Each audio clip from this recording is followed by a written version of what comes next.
Welcome back to Rewind of the Living Dead. I am Father Damon Martin. And I am Sister of Mercy, Patrick Guerra. And Sister of Mercy, for back-to-back weeks now, we are traveling back to the Catholic Church. You got to be loving this. As a former Catholic, you got to be loving these movies. Oh, what a couple of weeks it is. It's the season of the Nun, Damon, and yes, we are talking about The First Omen, released April of 2024, starring Nell Tiger-Free as Margaret, Ralph Ineson as Father Brennan, Sonia Braga as Sister Silva, Maria Caballero as Luz, Charles Dance as Father Harris, Bill Nighy as Cardinal Lawrence. Oh my gosh, Damon, so many different people. Director Arkasha Stevenson, as you mentioned, written by Tim Smith, Arkasha Stevenson, Keith Thomas. Ben Jacoby was the story, of course, based on David Seltzer's script from the original story of The Omen. My goodness, Damon. We're back. We're back in legacy horror. And we're also back with Nun. We did just last week. We did Immaculate with Sydney Sweeney. By the way, shout out to, I forget what the guy's name is, the Scream podcast or whatever, who called her Sydney Screamy. And I was like, dude, that's fantastic. I'm stealing that. Yeah, we're back 2 weeks in a row with nuns, Damon. Nuns are back in a big way. Like, is it the 70s again? Because the nuns are back. They're in horror. And we're talking about a legacy prequel to The Omen, The First Omen. So we reviewed The Omen on this show. God, when did we do that? Like it was last year ago, I think. Yeah, I think it was last year. Classic. We both loved it. Incredible film. I'm a huge Richard Donner fan beyond just horror. Oh yeah, what he did with Superman and everything else he's ever did in his career, Goonies and everything else. Richard Donner was a genius. That was a great movie. I mean, incredible movie. And I gotta be honest, when I first heard about The First Omen, my initial reaction was, why? They did a lot of sequels. Like they did a original sequels to The Omen starring Sam Neill, of course, famously from the Jurassic Park series and In the Mouth of Madness. They did those. None of them were that well received, and it was almost like, do we really need sequels? Like we kind of ended, and could have just left it with Richard Donner and kind of been done with it. But like any great horror film that does well, studios were like, let's make more of them, and so they did. Then they eventually did a remake with Liev Schreiber and Julia Stiles, I believe, in like 2006. I never saw it because why? Like I just never saw a reason to remake it. And why? And then now The First Omen, and my initial reaction was, why? Why do this? Who was asking for this? That being said, not getting into spoilers and not getting too deep into my review of the film, I was pleasantly surprised by what they actually put on screen for their first for a film I had less than zero expectations for, Patrick, got to be honest, because again, you're trying to live up to, in my opinion, one of the greatest horror films of the 70s, and an iconic horror icon of a film by Richard Donner. Again, that's one of those films where we got the benefit of an A-list director and an A-list cast in a great horror film. And you're trying to travel back and make a prequel to that. It's almost like, again, whose idea was this? You're setting yourself up for failure. So my expectations were zero, and I came out pleasantly surprised. I realized that I kind of have a blind spot somewhere. I don't know if I'm just not reading the trades like I used to. I didn't even know it was coming. Same thing with Ghostbusters Frozen Empire. I had no idea it was coming. When I saw the first trailer, I was like, they're making a Ghostbusters sequel? Same deal when I saw the First Omen trailer. I go, that's cool. I had no idea that was coming. Like, I really didn't. And truth be told, it's like, okay, aside from some guys like Charles Dance and Bill Nighy, like, I don't know Nell Tiger-Free. I see that she was on Game of Thrones. I don't remember her from Game of Thrones. I know Ralph Ineson because I think he's a staple of horror and Game of Thrones, by the way. So it's not like this was like a bunch of big names coming out. It wasn't a big director. So I was just like, what is this? Like, just out of nowhere. But, Damon, the trailer was pretty damn well crafted. It was just intriguing. And I thought to myself, like, well, and you know me with trailers, Damon. I go, I don't want to see anything, but it's too late. I'm at the theater. I'm going to see trailers. But the First Omen trailer was always there. It was always playing, and it's from 20th Century Fox. or it's 20th Century Studios now. Now that Disney owns it, they dropped the Fox and they're 20th Century Studios. So it's playing in front of everything I go to see. And so at some point you just go, well, I'm going to have to go see this. And I got to say, for a movie I wasn't looking for, not too shabby. And we're going to get into why, obviously, in a little while here. But Damon, let's talk a little bit about, well, why do you think everybody is so fixated with nuns? How do you think, is it a chance? Is it an accident that we got two nun movies back to back that are honestly, I think, very timely? We'll get into the themes a little later. But I think the themes that run through Immaculate, and I said that on the last week's broadcast when I said, I think the First Omen's in trouble because I think Immaculate is very much like a spiritual successor to the Omen, like just in terms of storytelling. But why do you think, Damon, nuns are back in a big way? So a couple things. My immediate thought was when the First Omen, when I saw the release date and it was right on top of Immaculate, I was like, this was kind of a bad idea because when you have two films with similar tone and similar subject matter, they sometimes cancel each other out a little bit. One film will typically dwarf the other. Now, to be fair, Immaculate, for as much as it became kind of a very, very talked about film in the horror community, it was ultimately kind of an indie film. Neon Studios is not a massive studio. 20th Century Studios is a big studio. So on paper, the First Omen had a leg up because they have a massive studio behind it versus Neon being a much smaller indie studio. So in terms of star power, you would argue Sydney Sweeney is a bigger star. Now, I do know Nell Tiger Free. She was in a show called Servant that was developed by M. Night Shyamalan. I loved it, watched all the seasons. She was incredible in that show. So I was more attracted to this one because I had followed her career from Game of Thrones, where she played Myrcella Baratheon in the final in seasons 5 and 6. And then she went on to star in Servant, which I absolutely loved. It's a great series. If you haven't seen it, you should check it out. But so I was a little more invested in her and then this sequel because of that. Why they're happening, though, I think there's a couple reasons. One, I know this sounds weird to say this, and I don't want to get super political, but we're living in an age where there's a lot of morality tales happening right now, where people are kind of being like, we live in a world where everyone we're kind of going back to the 80s a little bit in a way, where remember we talked about when we did Love Lies Bleeding, we talked about how they had such a great run of erotic thrillers in the late 80s and early 90s, and I think a lot of that had to do with the Reagan era of America, where sex was bad. Mm-hmm. Morality ruled. We were in that conservative, button your top button, don't wear short skirts, just sex is bad, nudity is bad. And what happens when you tell people that? Well, they just want to go and do all the horny stuff that you want to do because you're telling them not to.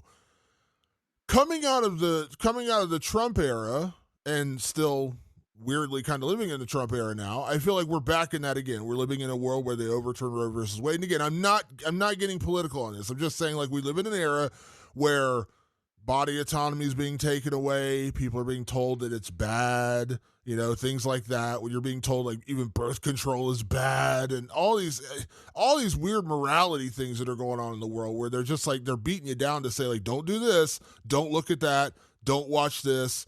It's gotten to the point where, like, I thought we were making huge progress even with, like, gay rights in this country, and even that is, like, seemingly taking a major step back lately. When you have that, I think the backlash comes from art, music, music, poetry, and movies and TV shows. And I think that's kind of where we're seeing this, where I think the development, and remember, these movies are years in development. So, like, the First Omen filmed in, like, 2022. It's now coming out in 2024. Immaculate was developed a decade ago and then really got going again during the pandemic. that's right coming out of the Trump era. So I think that's part of the reason why it's just a matter of timing getting them out in 2024. But I think that's my opinion. Maybe I'm wrong, but it feels kind of like the 80s where there was this I won't say overreaction, this reaction to the morality beatdown that we were going under. And I think we had a little bit of that again in the 2016, 2020 Trump era. And even to this day now, I think where people are just like, follow the Bible, follow this, morality, blah, blah, blah. And the natural reaction for a lot of people is, screw you.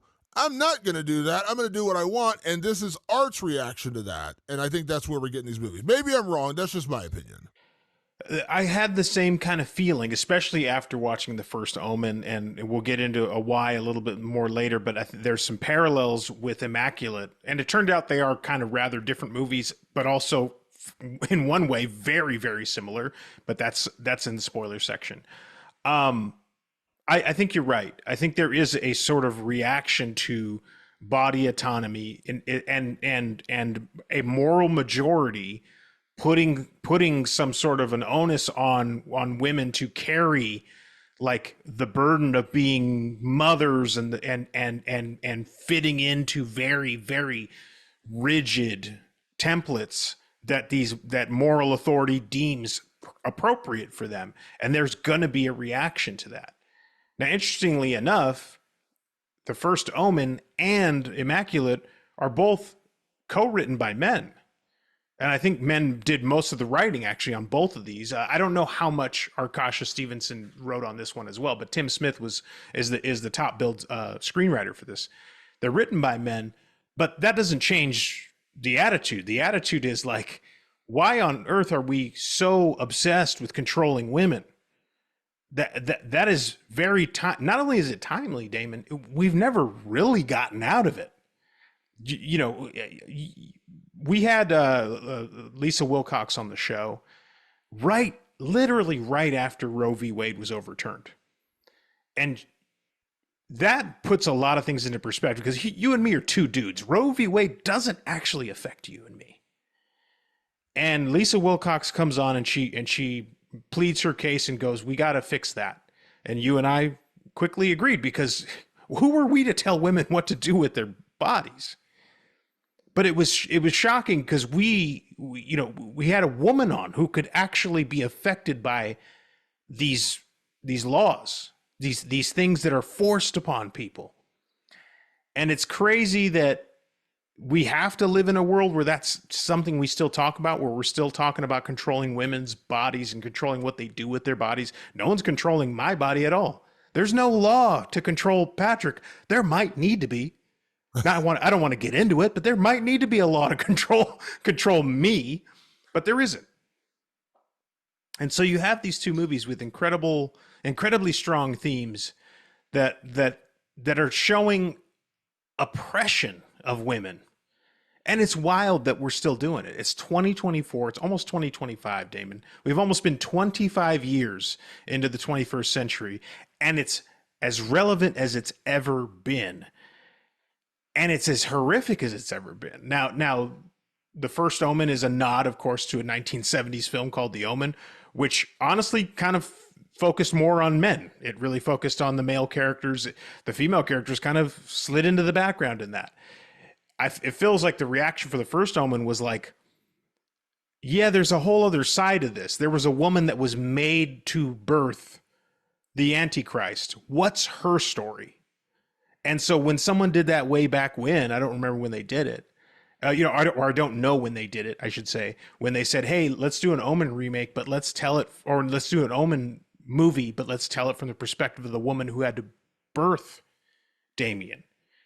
And I'm going, yeah, kind of interesting. It's like a few years ago. Do you remember? I don't know if you remember this. A few years ago, Glenn Close said, I would love to do a Fatal Attraction remake that is actually from the perspective of my character, because she was villainized, but in that movie, she was also victimized. Yeah, her reaction was insane and scary and terrifying, but you're not walking through her shoes in the original Fatal Attraction.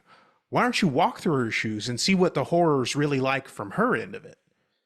And so after coming out of this movie, and I know we're not talking about why yet, but after coming out of this movie, I was like, man, this is actually a pretty important little slice of time in the movies for women to speak up.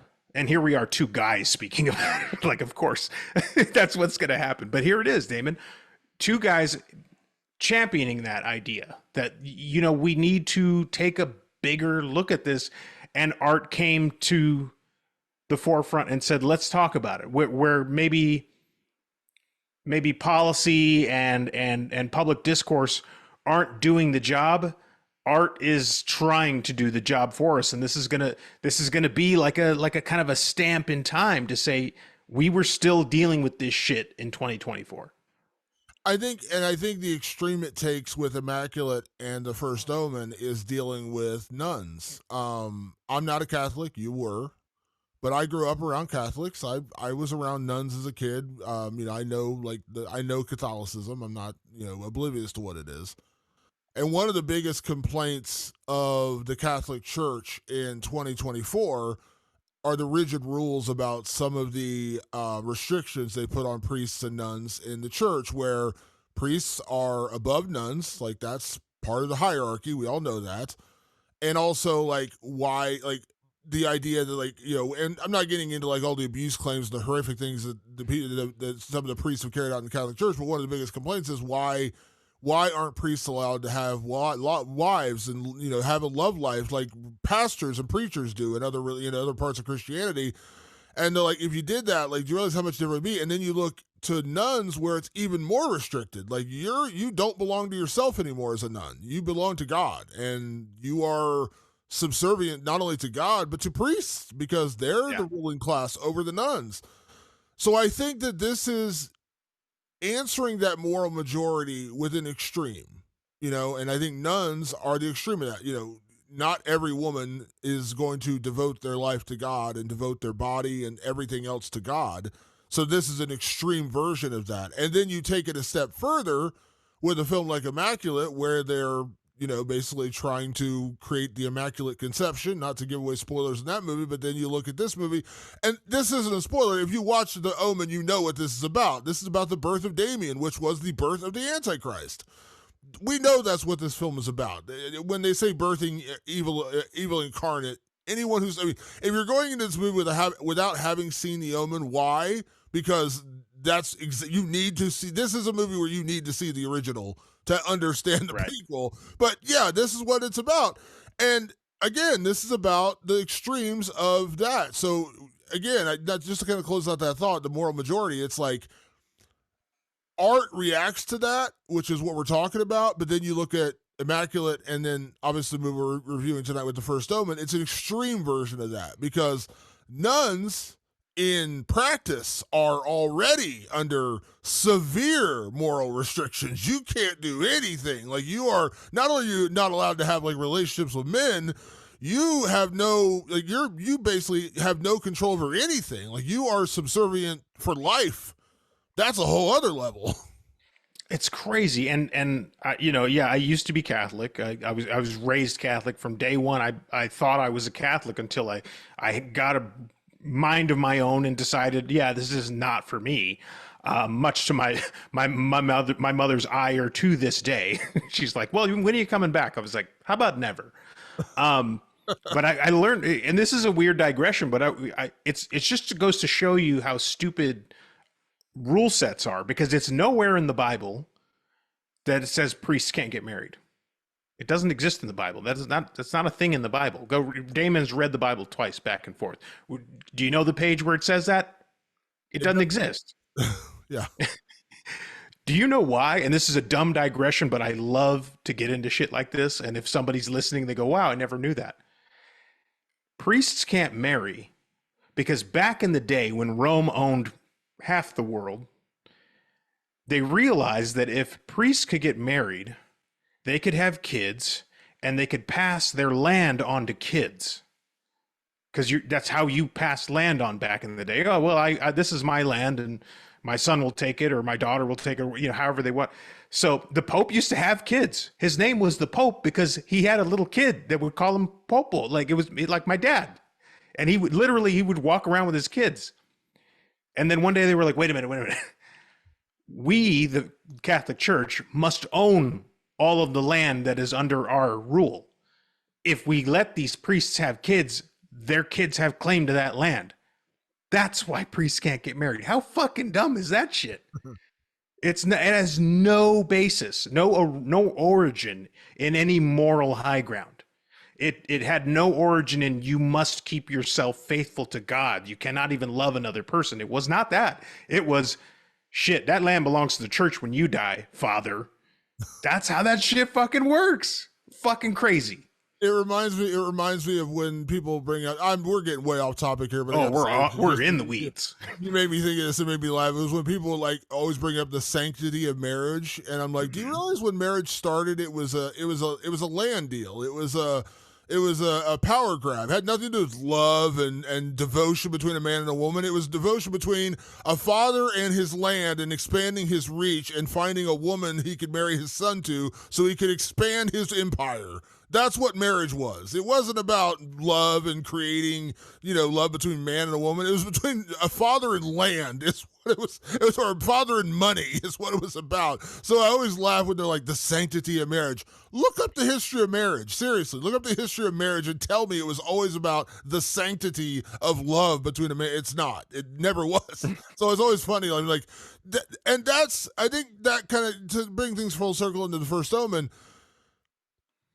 one of the things we talked about with Immaculate was, the perversion of religion in that movie. And there's very much that similar theme in the First Omen. And what I would say, if I had a criticism of the First Omen, and you could stretch this out to a lot of religious horror films. One thing I said about even Immaculate, not to keep comparing the two, but when you're doing a religious horror film, there's only so many themes and directions you can go. Yeah. Well, let me correct that. When you're doing a Catholic or Christian-based religion horror, right? Now, I would be fascinated to see more religious horror films based on Islam, based on Judaism, things like. I would love to see more branched out. But let's be honest, the largest sect of religious horror films focus on either Catholicism or just Christianity in general, right? Possession films, on down the line. When you deal with those themes, there's only so many directions you can go. So you're going to have similarities. This one is dealing with morality. It's dealing with the Antichrist. And that's not possession. It's like those kind of seem to be the two themes when you talk about Christian or Catholic related horror films. Possession, the devil, the demons possessing, or we're dealing with the end of the world and it's the Antichrist. They're very similar themes. So if I had one, like a small complaint about it, but again, I can't really complain because I knew that going in. Like I knew if you're doing a prequel to The Omen, you're dealing with the birth of Damien, which we already know is the Antichrist. So in a way, the First Omen had a leg up because they're basing it on an original work that was about the Antichrist. Now, even that, if you want to argue about it, you could say, well, The Omen is about the Antichrist, but so was Rosemary's Baby, which came out 7 years earlier. Mm-hmm. My point is like you're not reinventing the wheel with these movies, and you gotta go in with realistic expectations of how they can make it creative and new, which I would argue both Immaculate and the First Omen managed to do while still dealing with kind of similar overused tropes and themes of religious horror films. Yeah, you know what's kind of interesting? The pattern I'm noticing is that I think most all possession movies, not all of them, but a lot of them, I think have to deal with the power of faith. I think possession movies are actually pro-religion, typically. And if people don't know this about The Exorcist, one of the most famous religious horror movies of all time, William Friedkin converted to Catholicism. He was born Jewish. He converted to Catholicism after studying the origins of this story for The Exorcist. The Exorcist. He believed that faith conquered in that case. And I think a lot of possession movies on some level go, with your faith, you can fight back against evil. That's like one whole like subsect of religious horror. The other subsect is watch how they pervert religion and the horror that it brings. It's so, and you know what's funny is that both sides piss the church off so much. It doesn't matter which subgenre. Like the church just railed against The Exorcist because it was so vile and you know, heretic, and it showed these things that are absolutely sacrilege that you cannot show. You cannot show the cross being desecrated in this way and that. But the ultimate message of that movie was faith wins over evil. And so, like, it's like you guys should have all gone. You should have gotten bus loads of congregation and saw those movies. Those were your movies. The Exorcist is your movie. The Catholic Church. I don't know if you know that, It makes but me the it makes me laugh because it reminds me of there was a Saturday Night Live skit years ago after Django Unchained came out, and it was called Jesus Unchained. The Jesus like DJ, and it was Christoph Waltz starring in it, and one of the lines in the fake trailer was it's almost as violent as the Passion of the Christ. Because the Passion of the Christ is a movie that Christians beloved. It was hugely huge, like huge Christian religious movie. It is freaking insanely violent. Like, oh, it's horrific. so it cracks me up, like when you say, like, oh, that's the true story of Jesus and how he was persecuted. It goes, that's way more violent than The Exorcist. Sorry, I didn't want to interrupt you there. I just like that's the hilarity of like their complaints. But anyway, sorry. It's really weird, and coming from Catholicism, and if we have Catholic listeners, hey, how you doing? I've been there, but it's when you're sitting in a church, and the old churches are actually really cool to go to because the ancient architecture is really interesting to look at and all that stuff. But if you sit through a mass, and I remember this so fucking specifically, one night, I think it was like a midnight mass or something. We were going, and I'm from a family of 7, so the whole bunch of us are crowded in a pew. And I'm sitting there, I'm kneeling, I'm listening, my head's down. They're doing like this sort of druid-like droning, singing and stuff like that. And I just hear this guy go, "Drink from the blood," and I was like, "Boy, that's a weird thing to say." To drink, like my mom didn't want me watching horror movies. I'm sitting in a church, kneeling in being humble in front of God as a guy sings "Drink the blood," and I'm going, that something about that feels weird to me. And that's when I started kind of moving out of Catholicism, because I was like, it's really weird that this dude just very melodically told me to drink the blood of a human. Like it's odd, and that's part of the ritual. I don't know if you know this, Damon. I do, yeah. At a certain point, kind of like the high point of every single Catholic mass, is the priest blesses the sacrament, or the Eucharist and the wine, and he turns them into the body and blood of Jesus. So now you get to get in line and eat his flesh and drink his blood. I'm not making this up. I'm not making a joke. That's what you do in a Catholic mass. And it's the most important part of the mass, is that the priest must convert the bread and the wine into Jesus's body and blood. And my mom told me very specifically, that is now the blood and body of Jesus Christ. Just so you know. That's fucking wild, bro. That's some wild shit. And I know, I mean, I might upset a couple of our Catholic listeners. Listen, I was Catholic. Like, I'm saying this from my own experience. I'm not talking out of school. It's a really, really strange, dark, old school religion. Like one of the really dark religions. When I think about it, I go, it's fucking great. That's crazy to tell a child, go eat that flesh. Go eat the flesh of a man. It's crazy. When I was a kid, I stayed overnight at one of my friend's house, and they took us, and they went to church with communion. And they're like, they were like, we went to church, and I was like, I grew up in a Baptist home, and we went, and they were doing communion. And his mom told me, like, you don't have to do it if you don't want to. Like, we're not going to force you to do it. But I was like, everyone was, you're a kid. I was like, 7, 8 years old. Everyone's in line doing it. I was like, well, I got to do it too. But it felt so weird, like, because you go up and the priest, like, he does the holy thing, and then they put the bread on your tongue, and then they give you a little tiny little thing of wine, and they say that, like, the body and the blood, or however they, I don't know the exact sacrament. That's totally what you hear in The Exorcist, the body and the blood. That comes straight from the Catholic Church. Yeah, and I remember even at that young age, I was like, I had to be like 7, 8, 9 years old. I was a very little kid, but I do remember. And again, even like of all the things I've forgotten from being 7, 8, 9 years old, I never forgot that experience of getting communion, of him saying the body and the blood, and me being like, what, the what, the what? Like, just my initial reaction was like, the what? So yeah, I totally understand where you're coming from. The one time I took communion that I remember taking it, I do remember having a similar reaction of him being like, this is the body of Christ. This is the blood of Christ. And I'm like, what, huh? Like, Yeah. am I in a Friday? Am I back in Nightmare on Elm Street right now? What's going on here? Like, And I'd really piss my mom off if I said right now, well, you know what though, Damon, it's just symbolic. My mom would go, no, no, no, no, it's not symbolic. That is the body and blood of Christ. I mean, she's a true believer. Believe me. There's no more devoted Catholic in this country than my mom, for sure. The Pope is probably the only other person. She would be very offended if I said, no, it's just symbolic, Mom. She'd go, no, that is not symbolic. That is literally the linchpin of this whole religion. But maybe we've gotten way off track here, Damon. But the point, I guess the point of all this is that the first Omen and the original Omen, they're really interesting kind of cross sections of how to look at the Catholic Church.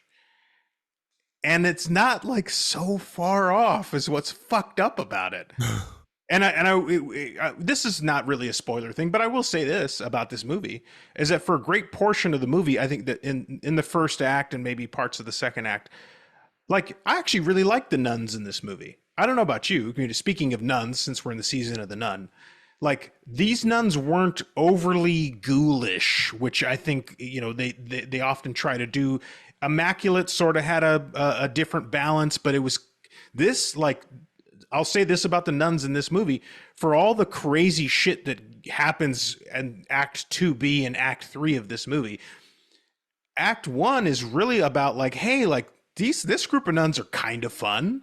They're taking care of it's like a boarding school for girls. It's for girls ages newborn to 18.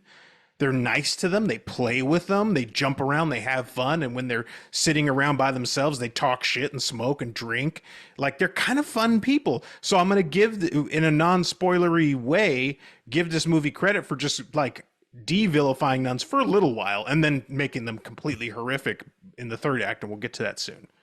yeah, I want to say this because when I grew up, I think I told this on the Immaculate episode as well. My only real impression of nuns, because again, I didn't grow up Catholic, my impression of nuns was formed around seeing Silent Night, Deadly Night when I was a kid, and I was terrified of Mother Superior when I was a kid. But I'll never forget, because again, even though I didn't go to a school. There was a Catholic school in my town, and so like we would go to games, football games, things like that, and I would cross paths with nuns, but not like I would do it. We were hanging out, having conversations with them. The nuns were teachers and things like that, so it wasn't like we were like hanging out and talking to them.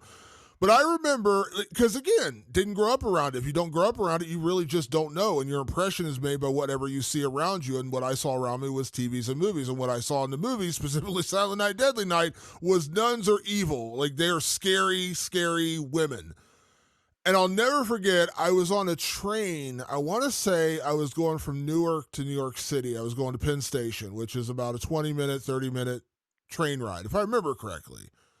And that's one of the trains where they have the seats that are facing each other. So you have two people here, and you're kind of facing each other. Your knees are almost touching. And I'll never forget, I was in my early 20s when I did this. So this is a little while ago. But I remember getting on a train and two nuns sat right across from me in the train. I was by myself. My friends that I was with we were all separated. We all kind of got on the train like last, and so we all kind of sat separated. And then two nuns were sitting there. I was like, well, I guess I'm sitting next to the nuns. Now, you know how it is on a train. You don't always have conversations or whatever. You can just sit there quietly, listen to your headphones, whatever the case may be. But however it happened, the nuns started talking, and they started talking to me. And my first initial thought was, oh man, they're going to try to convert me somehow. Like that was my first initial thought. That was one of the most pleasant 20-minute train rides I've ever had. We were talking about football. We were talking about sports. We were talking about Jersey versus New York. They were laughing, joking, having fun. They were like the sweetest, nicest, kindest people I've ever met. And then when we got off the train, I like held the door for them, like very kindly. I was just like, being very nice to help one of them. I'd helped one open the door, and we got to the door, and I went through the other door, and I got down first. And there's stairs on a train. I helped them down the stairs, like very kindly. I was just like, that was really my first true impression of meeting a nun, because I had never really interacted with a nun my entire life. My impression was built around a movie that made them vilified. I think the First Omen, at least in the first half of the movie, does a good job of humanizing nuns. Because I think I hate to keep doing this, I'm sorry. Immaculate kind of sets you on a path right away where these are pretty strict, rigid, nuns. Like they're not fun nuns at all. Like they're very much like the ruler getting smacked on your hand to say no kind of nuns that you see in TV and things like that. The nuns you meet in First Omen are, I would imagine, what probably most nuns are actually like. Like they're not rigid, mother superior, browbeating you and, just, strictly beating you down with the Bible all the time. They're just normal women doing a job, and they just happen to dedicate their lives to God. And I enjoyed that a lot. I think that's one part about the First Omen that I like better than Immaculate, because it felt more real. Because my real interaction with nuns was that train trip. Sweetest, nicest people. They never said anything to me. Never tried to convert me. Never said, "Do you study the?" Nothing. They didn't say a word. They were just really sweet, nice people. And I was like, wow, this is not what I expected. Like, I thought they were going to be like the rigid, the Bible beater, and they weren't. And so I think the First Omen did a really good job of humanizing the nuns in the story. I mean, the two nuns that we meet who aren't actually nuns, they're what's called novitiates, which are nuns to be. Like, they're basically like novice nuns in training. And that's where we meet Margaret, played by Nell Tiger Free, and her roommate, who is Sister... Luz. Yeah. They meet and they're roommates. And right away, and this isn't really a spoiler, the one nun in training who's been there longer than Margaret, she's like, I have a couple weeks to go until I take my final vows. Until then, I'm just going to kind of enjoy life. So she goes out to clubs. She parties a little bit. Like, she dresses kind of scantily clad and goes out. And she's like, listen, I'm covering my body for God for the rest of my life. I'm giving my body to God. But until then, I might as well enjoy it. Okay, and so, like, that's not what you would typically think of. And even Margaret, who has literally grown up in the church, her entire life has been in the church. She was an orphan and then raised by the church. She's like, really? Like, we could do this? Like, this is allowed? And so it's almost like a huge, like, shock to the system for Margaret, because this is absolutely not what she's ever seen before. Yeah, you get little glimpses of it in the trailer that they're not just hanging out in the convent. They go out onto the streets of Rome and they have a good time too. That'll weave itself into the plot. It's not just there just to be there, which I'll give credit to this movie that I think all the places that it took us, all the little twists and turns actually paid off. There was always a reason for something. So, I will say this before we get into spoilers, that the storytelling of this movie was pretty airtight for the most part. And then we'll get into the things that didn't work, or maybe were a little muddy in the spoiler section. And I do want to say one last thing, going back to what you were talking about with nuns. My experience with nuns was always nice. Now, I didn't go to Catholic school. My little brother did. He might have a different story. I purposely flunked the test because I didn't want to go to Catholic school. So, call me smart for doing that or whatever. So I didn't actually go to school with nuns, but my interactions with nuns in the Catholic Church was always pleasant. They always had a warm smile. They always seemed nice. I think even myself, even someone who was Catholic, I still grew up obsessed with movies. Nuns were always portrayed as absolutely scary. Mother Superior, that title should shake your bones if you watched movies in the 1980s and 90s. Because the guys of the past who grew up in the 50s and 60s were raised in Catholic schools. And by the way, even in regular schools in the 50s and 60s, teachers were allowed to beat you. They had paddles. They hit you with rulers. So it was no different in a Catholic school. They just happened to decide to, point their ire towards nuns. So nuns have this pop culture reputation for being hard nosed and curmudgeonly. And yeah, the First Omen shakes a little bit of that stereotype. So for that, I appreciate it. Before we get to spoilers, I want to talk real quick about two things that I really did enjoy about this movie, because I think this is something we can talk about without spoilers. Then we will get into spoilers because we kind of have to really get into the story of this movie. Again, just to lay out the plot so people know, so again you understand it. There's a young novitiate named Margaret who goes to Rome to work at this convent slash orphanage, raising young children in the church. She's highly devoted to God. When she gets there, she realizes there's something kind of nefarious happening under the surface there. I know that sounds familiar because it does sound a little bit like Immaculate, but we also know the end goal of this movie is to find the woman who will eventually give birth to Damien, the Antichrist. As we know in the original Omen, Damien is born. They say his mother died, and they give the baby to the Thorn family, the ambassador to Rome at that time. Him and his wife had a baby, but their baby was born. It was stillborn, so they switch out the babies. They give them Damien, and they raise Damien, who we later learn is the Antichrist. So that's what the plot of this movie is getting to the birth of Damien. Again, that's not a spoiler. If you've seen the Omen, you know that's what this is about.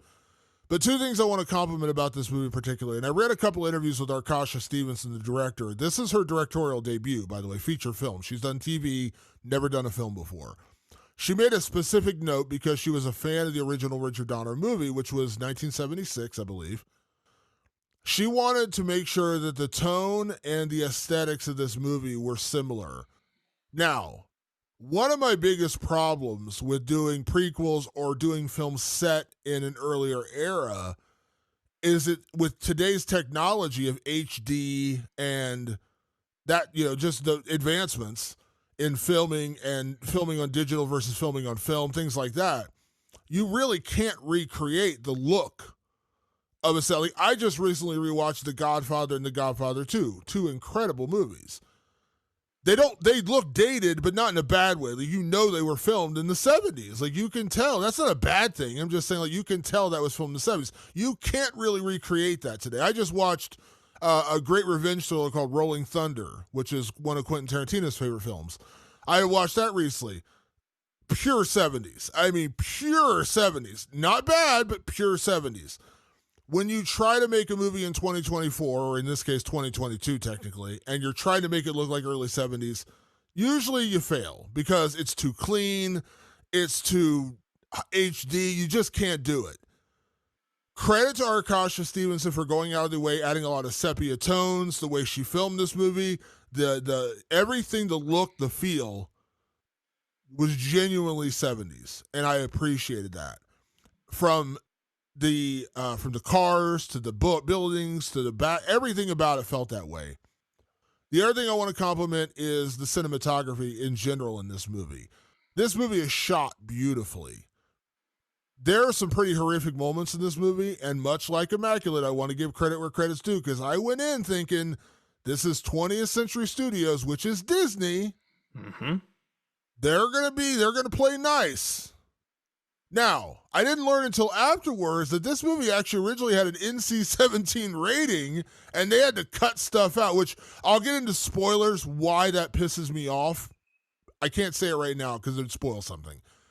But there was an NC-17 rating originally for this, but they had to cut stuff out to get it down to an R rating. That in and of itself was like, damn, wow, way to go. I don't agree with the NC-17 rating, and I'll tell you why in spoilers. But the fact that they went hard in this movie, they do not pull punches. They do not go easy. This is a brutal, bloody, gritty, nasty movie. Credit where credit's due. They did a good job with that. I'm big on both of the things that you just talked about. The cinematic language is what I would call it of this movie. It's very, very close nod to the Richard Donner film. There's zooms. There's which is a very 70s thing to use a zoom on cameras. Is something we don't normally do. The color palette, as you mentioned, really takes us back to that era. Even the filters, they throw these filters over the front of the lens to kind of create a more glossy, foggy kind of look that kind of tries to bring you back to that era. So even though it doesn't truly look like I'm being put back in a 1970s film, what it does is it sort of creates an atmosphere that puts you back in that mind frame at least. So very very great filmmaking, great craft of filmmaking, all the way down to production design and clothing, costuming and all that stuff. I think they just did a great job overall. And then the scale of the movie. 20th Century Studios is basically the dark arm of Disney. It's when Disney wants to do something that's a little heavier, they send it over to 20th Century Studios and let them do it. And they still want the awards, they still want the box office because they know, by the way, horror does good and Disney's not stupid. They like profit, so they go, we can do it cheap and make money. Yeah, let's do that. We'll just do it over at 20th Century Studio, pull no punches. Or do they? We'll talk about that in a minute. But yeah, those are some of the strong suits of this movie. I think if you're on the fence about whether you want to go see it or not, I would say go see it, especially if you saw Immaculate. You'll have something to weigh it against. It's really weird. I mean, literally, they came out back-to-back weeks, and I'm like, wow, that's kind of crazy. There's a lot of similarities and a lot of differences. There are. Let's get into spoilers so we can talk about this story, because that's really where the meat and potatoes of this review are going to go. So if you haven't seen The First Omen, it is available in theaters right now. Again, just based on the early part of our conversation, beyond telling that we had a lot of thoughts on Catholicism, go see this movie. I would say overall I enjoyed this movie, and I was actually pleasantly surprised by this movie. So in and of itself, I would recommend you to go check out The First Omen. My only, generally speaking, with prequels or even sequels, not always do you have to see the original. I would recommend you to see The Omen before seeing The First Omen, though. It really will make this story a lot better and make it make a lot more sense to you. Now that we're in spoilers, where do you want to start, Patrick? Because I'll tell you, I want to start with a compliment, and then I want to get into a criticism. And I'll start with the compliment, and then we'll talk about this first. So we talked a little bit about this on one episode. I can't remember where it was, where we talk about with trailers, and you hate trailers. I like trailers, but I like trailers that tease, that don't give away too much. The first trailer for the First Omen was brilliant. It was a lot of the gothic, the gothic chanting, Jerry Goldsmith Oscar-winning sounding soundtrack, music, images, flashing images. And then the great ending, which was the backwards voice of the nanny from the original Omen saying, "It's all for you, Damien," played backwards, which is, as we all know, like the devil music thing. Yeah, brilliant little piece of work. It was one of my favorite trailers I've seen in the last year. I'm not kidding. Like, I loved that trailer. Didn't tell you anything. The second trailer, though, basically told you the story. They're like, there's a young girl who lives in this orphanage, and she is the vessel to give birth to the Antichrist. And I was like, are you fucking kidding me? You just told me the plot of the movie. I was pissed off because I hadn't seen it. I saw it in the theater for one of the other random movies I saw recently. I was like, are you kidding me? You just gave me the plot of the movie. Because going in, just from the flashes and Nell Tiger Free being the lead, I was like, Nell Tiger Free has got to be the woman who gives birth to Damien. Like, she's the lead. I'm not mad that I figured it out. I'm just saying, like, it makes sense. Then in the trailer, they're literally telling you it's this girl living in this orphanage. And I'm like, are you fucking kidding me? You just told me the plot. Now, credit where credit's due, they flip it in this movie. And the way they flip it, which I read a review, I don't want to dog, I'm going to name the review only because I've kind of gotten a little bit of negative on these reviews lately, because some of these reviews I read and I'm just like, did you watch the movie? Did you really watch the movie? I read a lot of the Hollywood Reporter, which is one of the major trades out there. I love what they do. I love their work. I'm not going to sit there and dog it, but I do notice a lot of their film reviews tend to be negative. And that kind of bugs me because I'm like, is there anything you like? Because It seems like every review I read from them is like a negative review. I read their review after seeing the movie of The First Omen, and they said that the plot of this movie centers around the Catholic Church actually working to create the Antichrist, and the review literally said, for reasons they never explain. And I was like, did you not watch the movie? Because they explain it perfectly.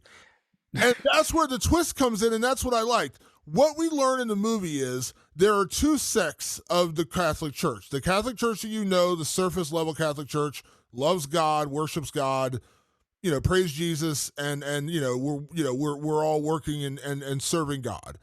The other sect is the more extreme.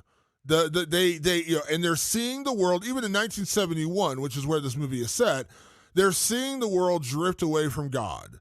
People are stopping believing. They're no longer going to church. They're no longer worshiping. The droves are leaving. And if there's one thing we know about church, in any church, you got to have people if you want to make money, and that's bad for business. If people stop believing, people stop going to church, that's bad for business. Let's not forget the Catholic Church is a $1 billion business. Sorry, it is. It might be $1 trillion business. It's a big business, is my point. Yeah. And even in 1971, in this story, they're saying that people are leaving the church. And so they're trying to figure out a way to do this. The way these sick, twisted, perversion people of the church figure out a way to do it is, if we can give birth to the Antichrist and raise this evil figure in the world, he's going to, have great power and but we can control him. We're the puppets pulling the strings behind the scenes. He's going to be so evil incarnate that people are going to flock and run back to us to save them. But secretly, we'll be controlling him. So I read that review, and it's like they never explained why. I was like, did you watch the movie? Yeah, they totally explain why. And I love that twist. Because it's like when you see the original Omen, you see it's in a church, and it's a priest who hands over Damien to the Thorne family, and you're kind of like, that's weird that it was a priest. And obviously, we see in the movie the Father Brennan comes in, and people are warning them, and they kind of give you the tone of something nefarious happening, but you never fully learn the church's involvement. This one is literally saying that there is a sect of the church they are working actively to create the Antichrist because they want to control the Antichrist to become this evil incarnate figure to drive people back to the church. Now, that plot in and of itself, I was like, I love that. That's a great plot. That's a great twist to that. The second part of that is the trailer that pissed me off when they literally tell you there's this girl who is the vessel for Damien. I'm like, are you kidding me? You just gave away everything. Not really. Because the big twist is there's more than one. There's numerous people who have been marked with the mark of the devil, the 666. These women who have been marked by the devil can all be a vessel to give birth to the Antichrist. They've been trying this for years, trying to find the one who would give birth. They've found ones who would give birth, but they give birth to girls. It's got to be a boy. All these things. When we go to the orphanage, we meet a young girl named Carlita. And that is the girl that we have met in the trailer who we are convinced is going to be the woman to give birth to the Antichrist. Little do we find out later that there are multiple women, and Margaret is another one. Margaret was born with a 666 on her head, and she's actually the one that Father Brennan had been searching for because he didn't know there were multiples. He knew there was one. Come to find out, Margaret was the one, and she actually is pregnant with Damien. She's older. Carlita hadn't come of age yet, so she couldn't actually get pregnant yet, but Margaret could, and Margaret actually did get pregnant. And so that's when we find out that Margaret, Nell Tiger Free's character, actually is the mother of Damien, which was my original guess. But then when that trailer came out, I was like, you kidding me? You just gave me the plot. I'll back off now because it was a red herring. They totally dipped it to where they're making you think it's her, and even in the movie that starts, they make you think it's her. It's not, though. But the problem with the trailer, and I like the idea of the trailer, but trailers piss me off for this exact reason. Those second and third trailers make it very clear that Sister Margaret is going through all the shit. And I'm like, oh, okay, so now I know she's going to have Damien. Like, I knew it from the trailer. Like, the trailer's showing you that she's the one that's being taken over. So it was a good bait and switch once I saw the movie, because I was like, well, this little Carlita, she's the one that's going to give birth to Damien. So how does Margaret cross with that? But the trailer makes it seem like Margaret was. So it was like confusing me from two sides, which I is actually kind of, I'm giving them credit is what I'm saying. Is like they confused me enough, even though the trailer showed Margaret going through the throes of it all. They subverted it in the movie by distracting me with Carlita's story, making me kind of forget that in the trailer it shows Margaret going through all this shit. But why should the trailer even show that? The first trailer that you and I both loved, to me, is enough. The very first trailer for Alien, and I don't remember if there was multiples, It shows nothing. I mean, when I say it shows nothing, it shows nothing. It shows a spaceship like floating through space, and then it's in space. No one can hear you scream. Sign me up. I don't know what it is. Sign me up. Everybody's going crazy over the Long Legs trailer. We've been talking about that. Doesn't tell you shit about it. I'm even avoiding that because I don't even, that's how little I want to know. It's kind of wild, Damon, that the plot of The First Omen is there is a subsect of the church that wants to birth the Antichrist so that people will flock back to them. By the way, bonkers idea, but not bonkers if you were Catholic. Like it's Catholic logic. It makes sense because Catholicism is about suffering and pain. So it'd be way better to bring back the Antichrist than bring back Jesus, which is the plot of Immaculate. The plot of Immaculate is this subsect of the Catholic Church, or I think it's the Catholic Church. They never explicitly say, but it seems that way. The plot of that movie was we're going to try to birth Christ again, and we're going to have all the power because he'll be our product. We have made him, so we will get all the power because we will have literally brought Jesus back. It's crazy the parallel between those two movies. And I mean, I don't know if behind the scenes there's a ton of lawsuits going on or something because the similarity is kind of crazy. It's just one thought they were going to resurrect Jesus.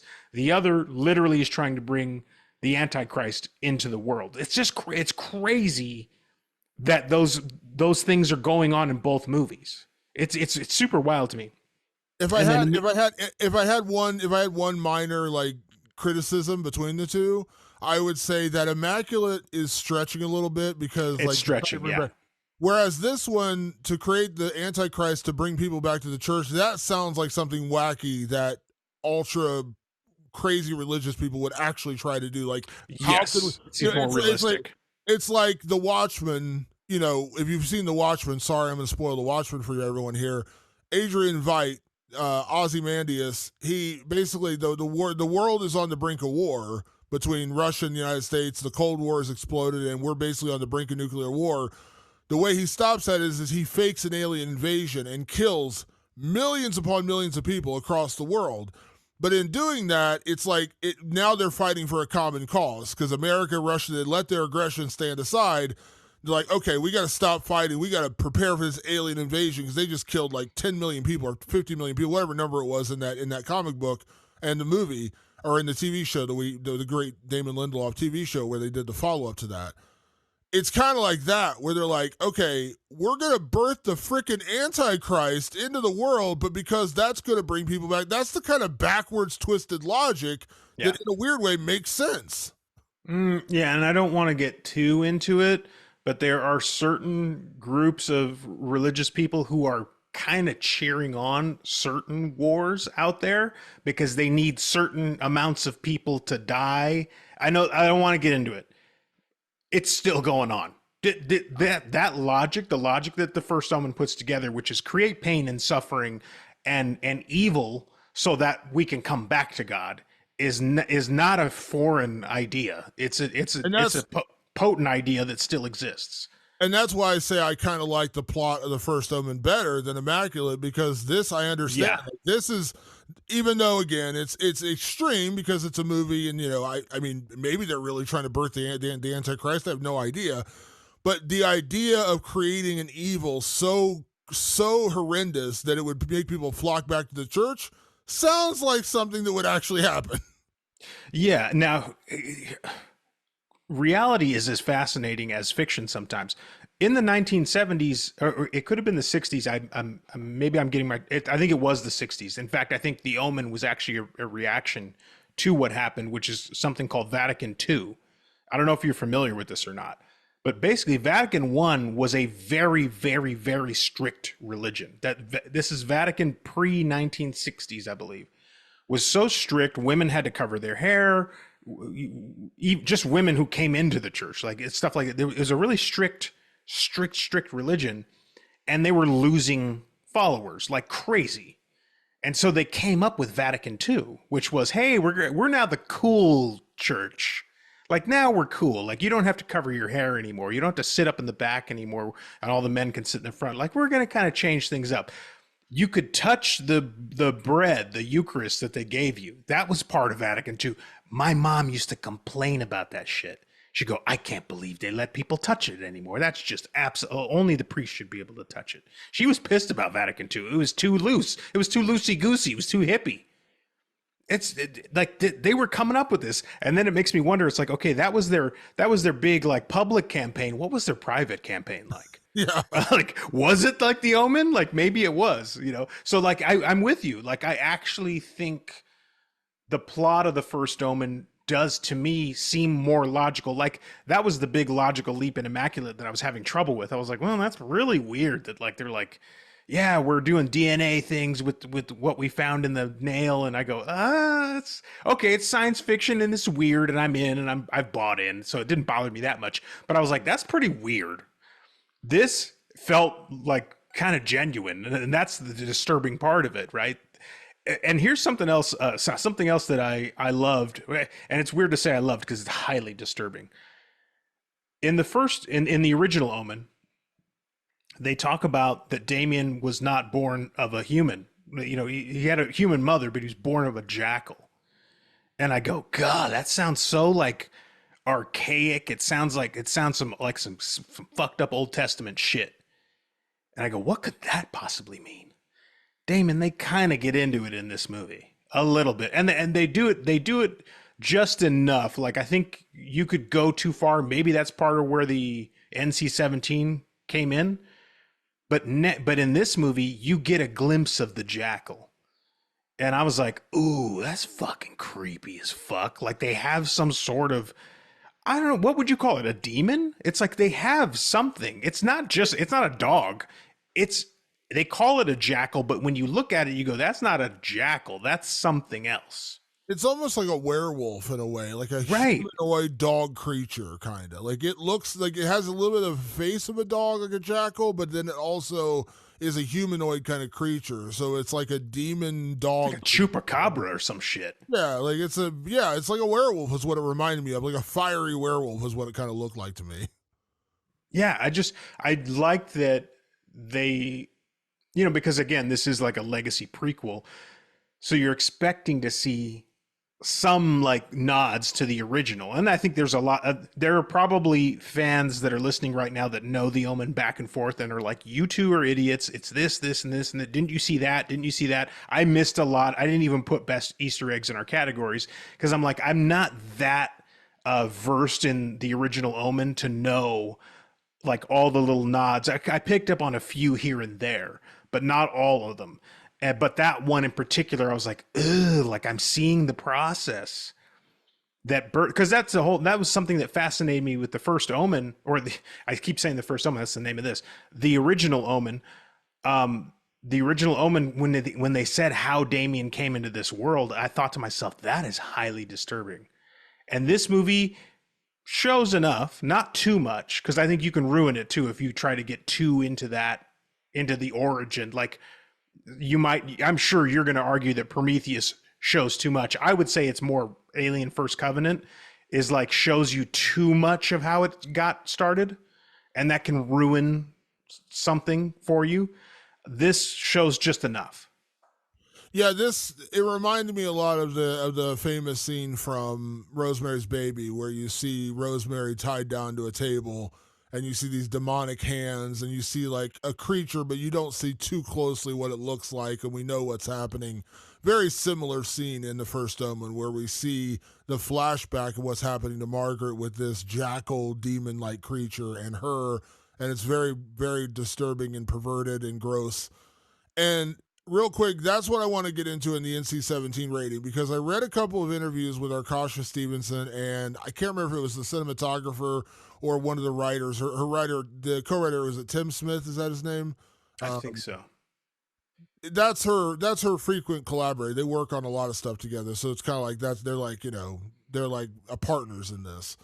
And I can't remember who did the interview, but they were saying that the NC-17 rating ultimately came down to the birthing scenes. There's two very graphic birthing scenes in this movie. One early on in the movie when Margaret first arrives at the convent/orphanage, and then later in the movie when Margaret actually gives birth to Damien. They are both pretty graphic, but I didn't really think they crossed that. I mean, it's gross and there's some pretty disgusting things in there, but if you've ever seen a real childbirth, which thankfully I've never been in the room for that, you have, I imagine. That's probably things I was doing this the whole time in that room. You'll be haunted for life. But it bugged me because the one thing, again, I don't want to misquote somebody, but one of the people involved with the First Omen said it kind of bugged them that if this was just pure graphic carnage, ripping out guts and, for human centipede and whatever else, like they wouldn't have blinked an eye, it would be R rating. But because it showed a woman giving birth and there was blood and, some kind of scenes and vaginal scenes, they're like, no, we can't show this. And I think that kind of speaks to the larger plot of this movie about, women and body autonomy. And again, larger conversation we can have about that, what's going on in this country right now. That's what they found offensive. That's what they said you had to cut out and make it NC-17. And that pissed me off because I'm like, this movie, don't get me wrong, there are some gross scenes in this movie. There are some gory scenes in this movie. There are some moments that are uncomfortable in this movie. But the fact that that's what they had, that's what forced them over the line.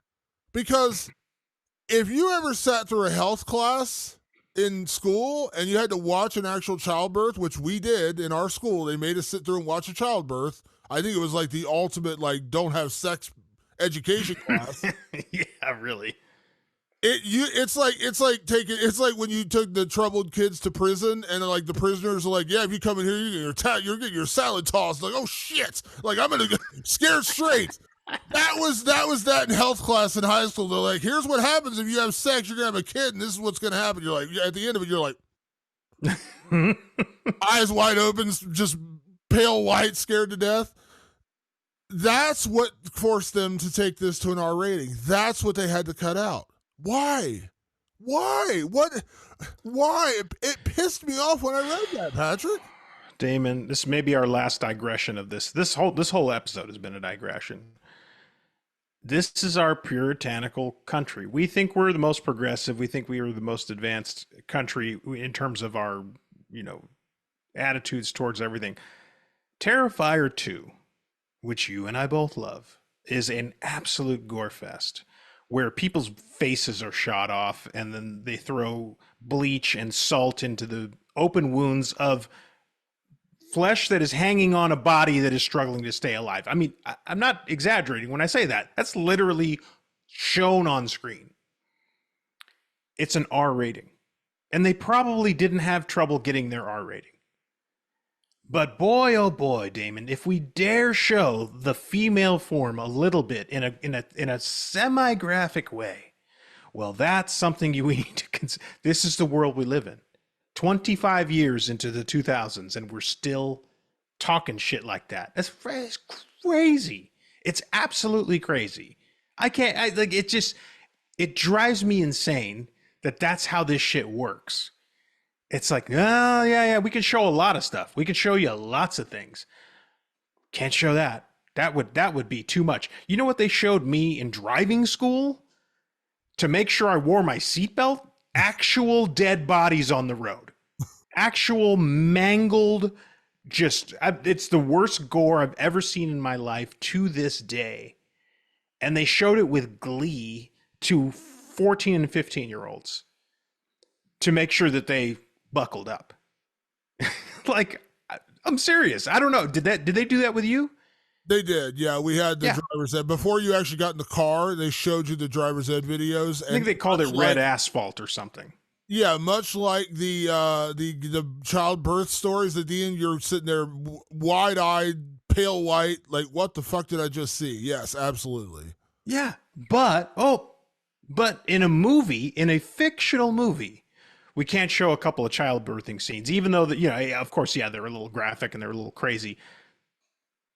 Just fucking grow a pair already. Like, stop being so soft. Really, stop being so soft that we can't see birthing scenes. Like, that's insanity. not to get way. I mean, we're so far off topic. Oh, we're way off topic tonight. But it's like it's like language censors on TV to this day piss me off. Like they've loosened up a lot. Like you can actually hear the word "fuck" on regular cable television now. Yeah. I think there's a limit. I think you can only say it like twice, and it can't be the sexualized version of fuck. Right. By the way, all versions of fuck are the sexualized versions. Yeah, but you can't, you can't walk up and say we're gonna fuck tonight. That's not allowed. But you can say this fucking asshole, and that's allowed. So you can do it. I think it's like twice in a 1 hour, whatever. Yeah.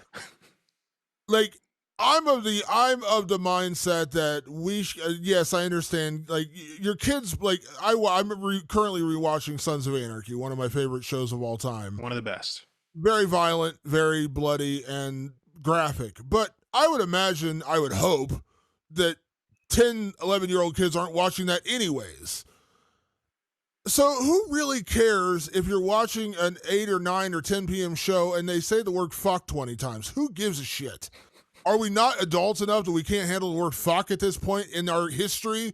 And it's the same thing with nudity. Like, we can show, I mean, graphic blood and gore on regular television. I've seen people's getting their limbs severed and guts pouring out. And I'm sure I don't watch these like 911 shows. I gotta imagine even like Fox, they're showing pretty graphic accidents and things like that because that's what happens in the 911 call. Yet a tit, a boob, a breast, we freak out and we're like, oh, we can't see that. We can't dare see a breast on TV. And that's what I'm talking about here. And like it's just this overall repression of our society where we are looking and getting pissed off about the wrong things. And the fact that the First Omen, when I first heard about this, that it had an NC-17 rating, I was like, damn, like they must have really gone for it. Then I read the interview and he's like, no, it was the birthing scenes and that was too far for them. I'm like, really?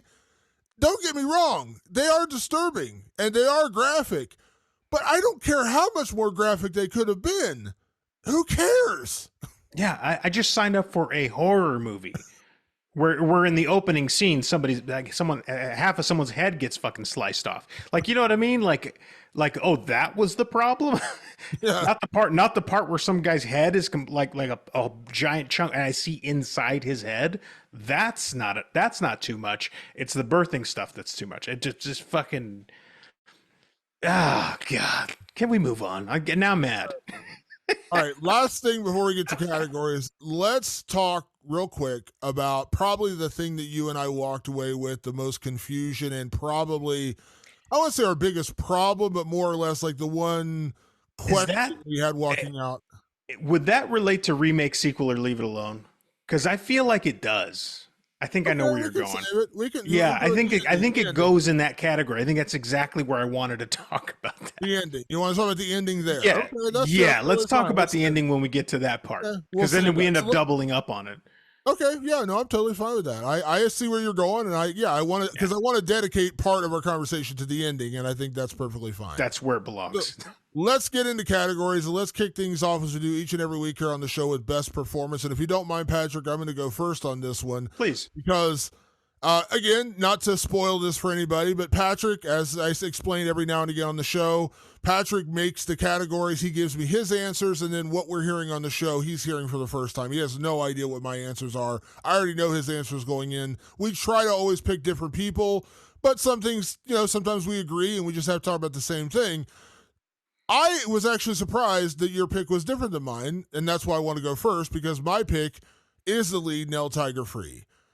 She does an incredible job in this movie. It's a very physically demanding role, which I was kind of surprised by how physically it did. There's a scene late in the movie when she first discovers that she is the vessel for Damien and that she's impregnated with the demon child. And she goes into these throes of just agony where she starts basically giving birth, and her water breaks.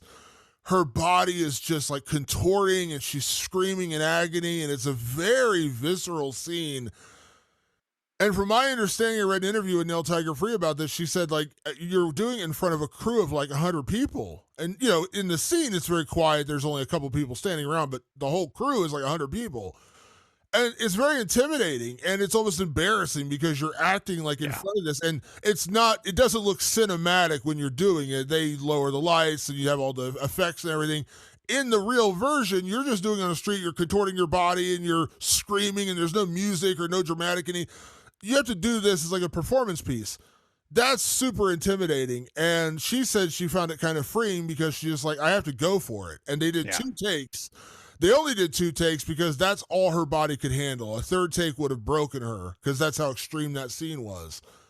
I love her, and I know you said you'd never really seen her before. I fell in love with her from Servant, which is, again, a really, really well done show. I loved her in that show, and when I heard she was doing this, I was like, oh, they're basically taking she played a similar religious toned character from a cult in that show, and now she's playing a nun, which is kind of cultish, sorry, in this movie. She does it brilliantly, and I just love her. I think she's like 24 years old. This young lady has a huge career in front of her. Oh yeah, and honestly, the scene you were talking about almost sealed it for me, where I was like, well, I have to pick her. And I was going to based on that scene where, like, I mean, she literally at one point kind of almost goes rabid. And I don't know if you know, have you seen the movie Possession with Sam Neill? I have, yeah, Yeah. Did you notice the nod to that yeah. in that No, moment? there absolutely is. Yeah, there's absolutely a nod to that movie. She drops to her. It's the most famous scene. If anyone watches Possession, they know the scene I'm talking about where she goes nuts in like in a tunnel, and like it like literally drops to her knees, and it's right out of that movie. And I was like, oh, that's cool. Like, for those who know, that's a really cool pull, because it's just literally like, remember Possession, and it's only for the hardcore people. So like, props to Akasha and crew for coming up with that one. Is really cool. And you're right, her performance is highly physical. And she did do a great job. She carried it. I felt like I needed to give some props to someone else, because I knew that if we were going to talk about Nell anyway. And I like that, again, when you didn't pick her, I was like, oh, perfect timing, because I can get her. Because it's like the last one, we had to both go Sydney Sweeney because it's a Sydney Sweeney performance, like she stole the show. Yeah. This one, there were other good performances, so I'll allow you to go now with your best performance. But again, mine, Nell Tiger Free, I think we both agree she was fantastic. Oh yeah, really good. But my best performance did go to Nicole. I believe the last name is Sarase. I'm not sure. Who played Carlita. Now that's the girl we think is going to give birth to Damien. She's like maybe a 15-year-old girl. In the cold open, Father Brennan and this other priest played by Charles Dance are talking about this girl that they believe is out there. And we come to believe that that girl is Carlita, and it turns out it's not Carlita, but we focus a lot of the movie on Carlita. Nicole played this character so well as a kind of a disturbed young girl. Again, 15, 14, 15, something. The subtlety with which she showed this disposition that she had been basically beaten into, like she was the one who acted crazy, and they had to tie her up. They had to put her in the bad room. She didn't overplay anything. She reminded me, and this is something a lot of people don't know. I worked in elementary schools for about 4 or 5 years right out of high school, and my wife has been a teacher for 20 something years. So I've been around a lot of kids, and this felt like kids I've met before. And that's really what got me. I was like, man, this could have gone south. There's been a lot of kid performances this year that I've gotten to see that I wasn't like gung ho about. This was a performance, and at a kid, I don't know how old Nicole actually is. I'm guessing she's somewhere between 15 and 18 years old. But I thought the performance was worth note because she does have to interact. She's a very important part of the movie, and she did a really good job. When this could have gone wrong, she did everything right. What I loved about her performance in particular was the subtlety of her performance, and what I took away from the character was that Carlita wasn't bad. She wasn't the bad actor. She wasn't a bad child, but the Catholic Church, the people who were trying to use her as the vessel for Damien, were trying so desperately to control her and put her in her place that they kind of browbeat her into where she was at this point very submissive. Because when we meet Carlita, and throughout the movie when we're with Carlita, she's a very quiet, subdued, almost like a scared of the light kind of girl, scared of the world kind of girl. And you get the sense that she's not wrong. It's the people who have been tormenting her that are wrong. The nuns, the people at this orphanage have done this to her. She's not a bad kid. Like at one point, she's in the bad room where she's basically thrown into a room with no windows and a bed, and that's it. Like it's like a prison, a dungeon, more or less. And Margaret's character, Margaret says, why? And she says, oh, she bit a nun. We never see this. We never see this bad behavior from Carlita, but we're told. And that's where I think her performance really comes into play, because it's the nuns telling us she's bad, she's wild, she's crazy, she acts out, she bites people. When we see Carlita, she's very much a browbeaten, timid child. And Nicole plays her exactly like that. By the end of the movie, you're sympathetic to Carlita. You're pissed at the nuns who have done this to her. She's not a bad kid. They've made her a bad kid because that's the way they made her subservient to them. That's the way I took it. Oh yeah, that's the way I took it too. And I also saw it as sort of, because you learn about Margaret's character. Margaret's character had a similar upbringing, so you kind of get a reflection of what it was like for her when she was little, and she's obviously very empathetic towards Carlita because that's how she was treated.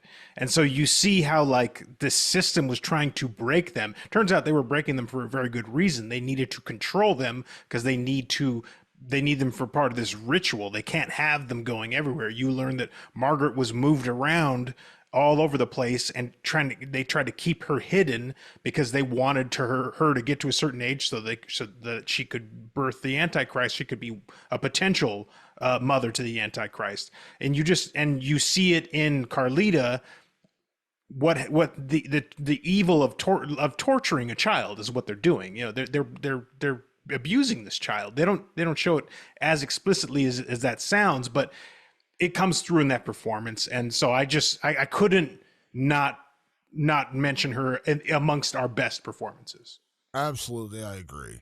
Let's move on to our next category, and that is the Ken Foray Banana Hammock MVP Award, named after great character actor Ken Foray from the movie From Beyond, when he jumped down a flight of stairs and dove into a basement wearing nothing more than a thong bikini to stop an alien-like creature from conquering the world. So we have named this award after the great Ken Foray. Our Ken Foray Banana Hammock MVP for you was?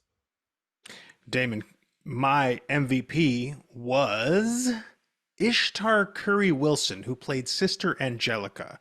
Early on in the first act, Margaret is being introduced to the new convent she's going to call home, and she's being led around, and you're seeing this nun and that nun and this kid and that kid and all that stuff. And then all of a sudden they just look up these stairs, and here comes Sister Angelica, and she just seems off. Sister Angelica probably has, I don't know, 3-4 scenes in this movie, and every one of them is just laced in dread. She scares you. And it's something struck me. I go, when an actor, Ishtar Curry Wilson, can kind of just like inhale the entire scene, not doing a ton either, by the way, you know, just sort of being in her own little space. This was some MVP shit. Right? There's a reason Ken Foray is our we dedicate this award to Ken Foray. Anytime Ken Foray's on the scene, he pretty much just steals up the whole scene. It's too bad for you. You were in a scene with Ken Foray, so it's his scene now. That's Ishtar Curry Wilson.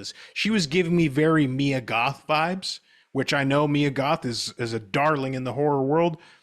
I'm kind of hoping I see a lot more of Ishtar Curry Wilson, because her character, Sister Angelica, who has a rather very dreadful and horrific role in this movie, she killed it, dude. I was just like, this is some MVP shit. Yeah, she is great. And you know what it reminded me of? And I don't know why I thought of this. I thought of this during the movie, actually. I made a note because I've taken on the very bad habit, like my co-host here, of taking notes during a movie. I learned that from you. When we saw Nope a couple years ago in the theater together, you were like quietly on your phone. I was like, what are you doing? You're like, I take notes during the movie. And I was like, That's interesting. I never really thought about doing that. Now I do it. So people around me are probably pissed off I'm on my phone during the movie. I am in night mode completely, just so I am people too. know that. Yeah. I do it too. I don't sit there with the light on. I'm the same way, but I do take Yeah. notes now during movies. One note I made, and it was about her character. She's so creepy, and she's literally in 4 scenes. I think she's when they meet her. She's in the scene where she's sitting at the table with Carlita, and then the scene, of course, we'll talk about at some point where she says it's all for you. And then there's a scene later where she makes an appearance in like a dreamlike hallucination. That's it.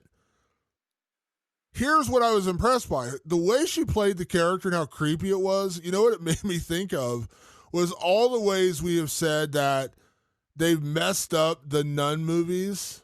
They've wasted Bonnie Aarons, who is like the look of the nun in The Nun and Nun 2 is like the creepiest, most terrifying looking nun. But they have fucked up that character so badly to where those films are not the least bit scary, ominous, dreadful, and they underutilize the scariest part of the movie, which is the fucking nun. This performance was scarier in 4 scenes. And I'm talking like, what are we talking, like 5 minutes maybe of time on screen? Maybe. That's the note I took was, I literally wrote down the Nun filmmakers need to watch Angelica because that was creepier and more foreboding and scarier and dreadful than anything they've done in the 2 Nun movies. And that's not a knock on Bonnie Aarons. Bonnie Aarons is fantastic. Like the complaint with us in the Nun movies is like, why aren't you using her more? Like just use her more. She's fantastic. She's a fan. And that's what I'm getting at Ishtar Curry Wilson here is like, whatever you're doing, I'm picking up on. Like it's creepy. Right. And so anytime Bonnie Aarons pops up in The Nun, you go, fuck yeah. Yeah. What are you going to use her? And then she disappears. And you're like, wait a minute. We liked that. We like that. Bring me more of that, not whatever the fuck else you're doing over here. Not all this other shit. Yeah, but that was my note. Tonight is a night of diversions. Yeah, but because I love Bonnie Aarons, she's incredible. I'm just like, give me more of that. And like, what you talked about with this role, it's like, yeah, like they did it in a 4-minute scene. In 4 minutes of scenes, they did it, and they didn't do it in what at this point is 4 hours of Nun movies. Yeah, it was almost like Shelley Duvall in The Shining meets like Marilyn Manson, like creepy.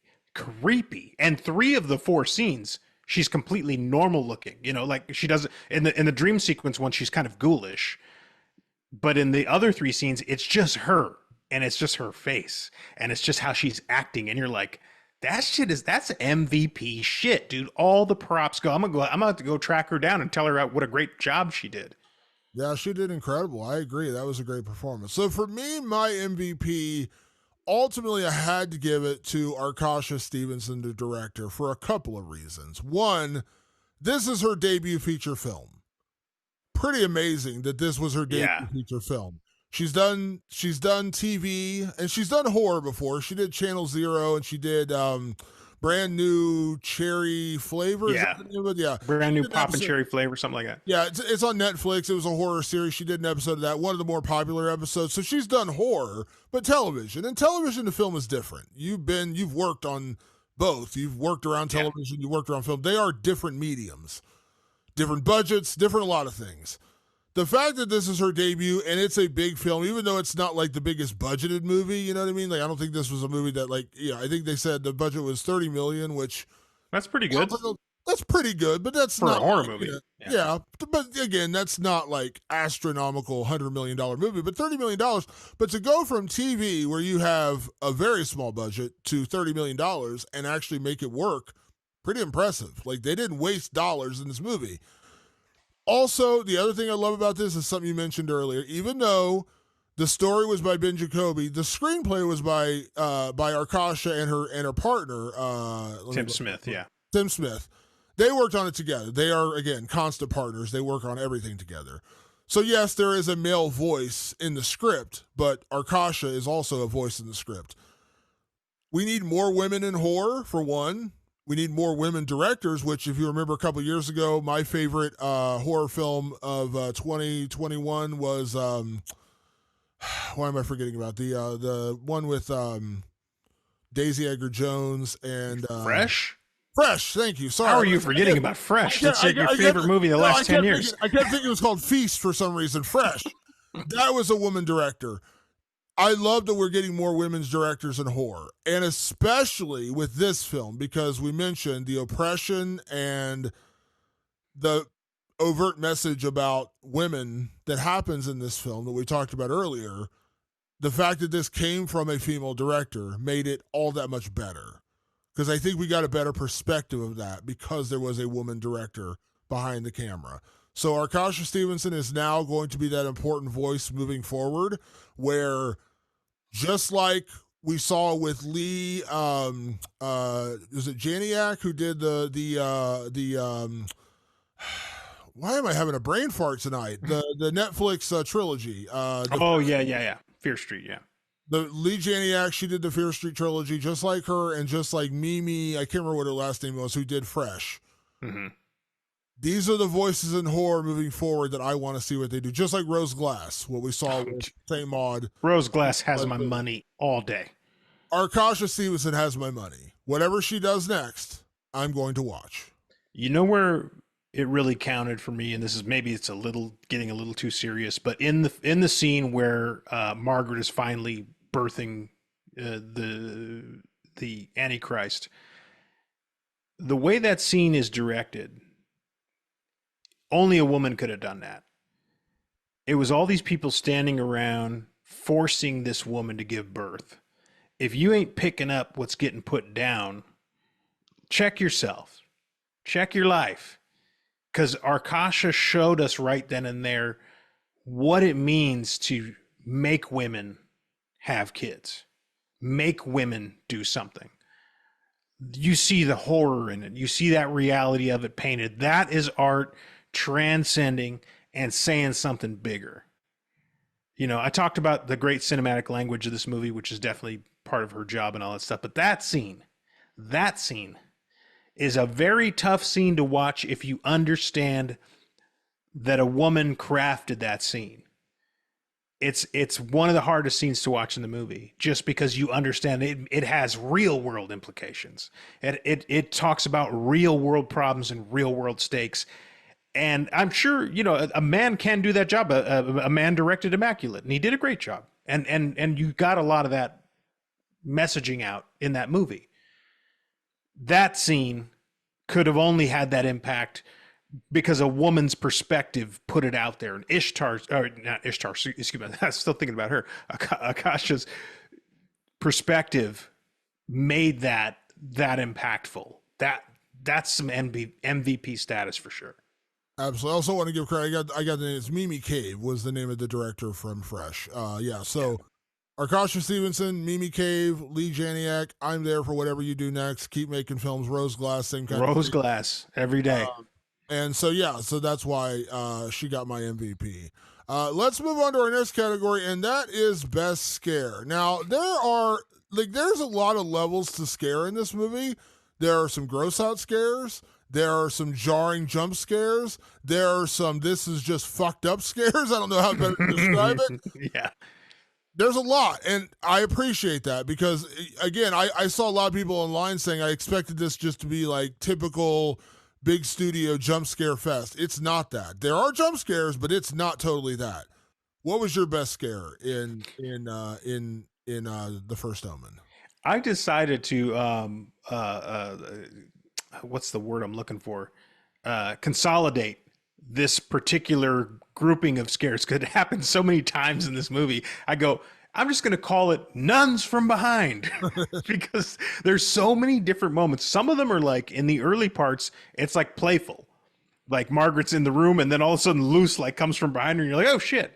And then other times it's like a mad nun, and other times it's a fucking ghoul nun. And I was just like, there's so many nun coming from behind scares that I'm just going to consolidate them into one category and call it Nuns from Behind. Yeah, that's true. There's a lot of those where a lot of the like grabbing onto the shoulders, sometimes good, sometimes bad. And yeah, that also, by the way, not to get perverted, that also sounds like a really bad like adult movie, Nuns from Behind. Nuns from Behind, right? Yeah, probably one of Tarantino's favorites from the 70s. Yeah, no, I agree. There were a lot of those, and they worked. And it's funny because mine is also a nun scene early in the movie, but it's actually a nun in front of you. And my favorite scare was the scene very early on when Nell Tiger Free's character Margaret first gets to this apartment where she's staying, and she hasn't met a roommate. She's just there for the first time. She's saying her prayers, and she is praying, and there we see it's like darkness behind her, very setup, very classic setup for a jump scare. She turns around and she hears a noise and she hears a voice, and then this freaking demon nun thing comes screaming out of the darkness at her. And in the movie theater, I always say some of the most effective jump scares are the ones you see coming, because if they still work, then they really worked. I knew something was coming. I didn't know exactly what was going to come at that moment, but I knew something was coming. But that made my pulse jump. I got that shiver real quick. I was like, oh shit. It was a really effective jump scare, and it got me. Like in the theater, it's the only time during the whole movie where I like shivers went up my spine. It's just like so jarring in that moment. It reminded me again of the nun, whereas like that demon nun thing came crawling out. It came screaming at her for 2 seconds, then it disappears. But it was really creepy. Yeah, no, that was a good scene. That's one of those things where you got to give props to the editor for knowing, editor and director working together to know how long to make that anticipation go. To just go, it's scary, it's scary, it's scary. Now it's not so scary, so let's dial it back. Or we did the scare too soon. Like it was well timed. When I say we've said it before many times, well timed scare. That's props to an editor, and editors helping time those scares out, and that was a good one, and it had a very dreamlike quality to it, because I feel like when I've ever had a nightmare that someone's in the darkness and they're about to come at me, like it had that same kind of energy to it. Yeah, and I think there's a second one that I'm going to mention for a different category, but when we see the ghoul version of Sister Angelica later in the movie in another dreamlike sequence, when she comes screaming out of the dark, that is also another one that was like, oh shit. So a couple of good ones for that, for the classic jump scares that did work really well in this movie. Let's move on to our next category, and that is best gore. And as we said, this movie goes hard, much like Immaculate. Kept me on my toes. Did not see this coming. I honestly, again, even more so than Immaculate, I thought they were going to pull punches because this is 20th Century Studios. Yeah, it's got an R rating, but come on, it's Disney. They're not going to fuck me. They're like, nope, we're going to fuck with you. We're going to give you some nightmares. What was your best gore in The First Omen? Funny enough, Damon, my best gore is part of why this movie almost got an NC-17 rating. Early on in the movie, Sister Margaret is witnessing a birth, because they have a hospital at this girls' boarding school, or this orphanage, and this young woman is giving birth, and they start to kind of show glimpses of what's happening, and you get kind of closer and closer to the action, Damon, if you will. And at some point in every more traditional birth, I'll just say, an event happens which is called the crowning, right? Which means something is finally coming out. and they give little glimpses and something comes out, and then they take a great shot, really well crafted shot of this demon hand coming out of the birth canal. And I was like, there's a lot of good gore in this movie. That's fucking great gore. Cause it just, there's an anticipation level, like you're not really going to show something real nasty like happening in the birth canal area, are we? Yes, we are. Like we're going to go for it in our own way. And I think actually the way they did it with this kind of ghoul hand coming out was actually safer than maybe even showing like a baby coming out or something like that, and tearing and ripping, which are things that really happen, that are completely factual. So it was safe in that respect, but it was also just incredibly effective in the way it was structured and the way it paid off. That one got me also because I didn't like when they're trying, like I knew something creepy was going to happen. My thought was it was going to be a stillbirth, which can be very disturbing in its own right. When the creature hand came out, I was like, oh shit. Like I didn't see that coming in that moment. So yeah, they did get me with that. It was a really good scene. My best gore, ironically, comes from a very similar scene late in the movie, and that is when Damien is actually birthed into the world through a C-section. Again, I don't know exactly what they tried to carve out of this movie, not to use a bad term for a C-section, but that's what it is. There's a really visceral moment where you see the scalpel digging into Margaret's skin and cutting across her belly, and them literally pulling this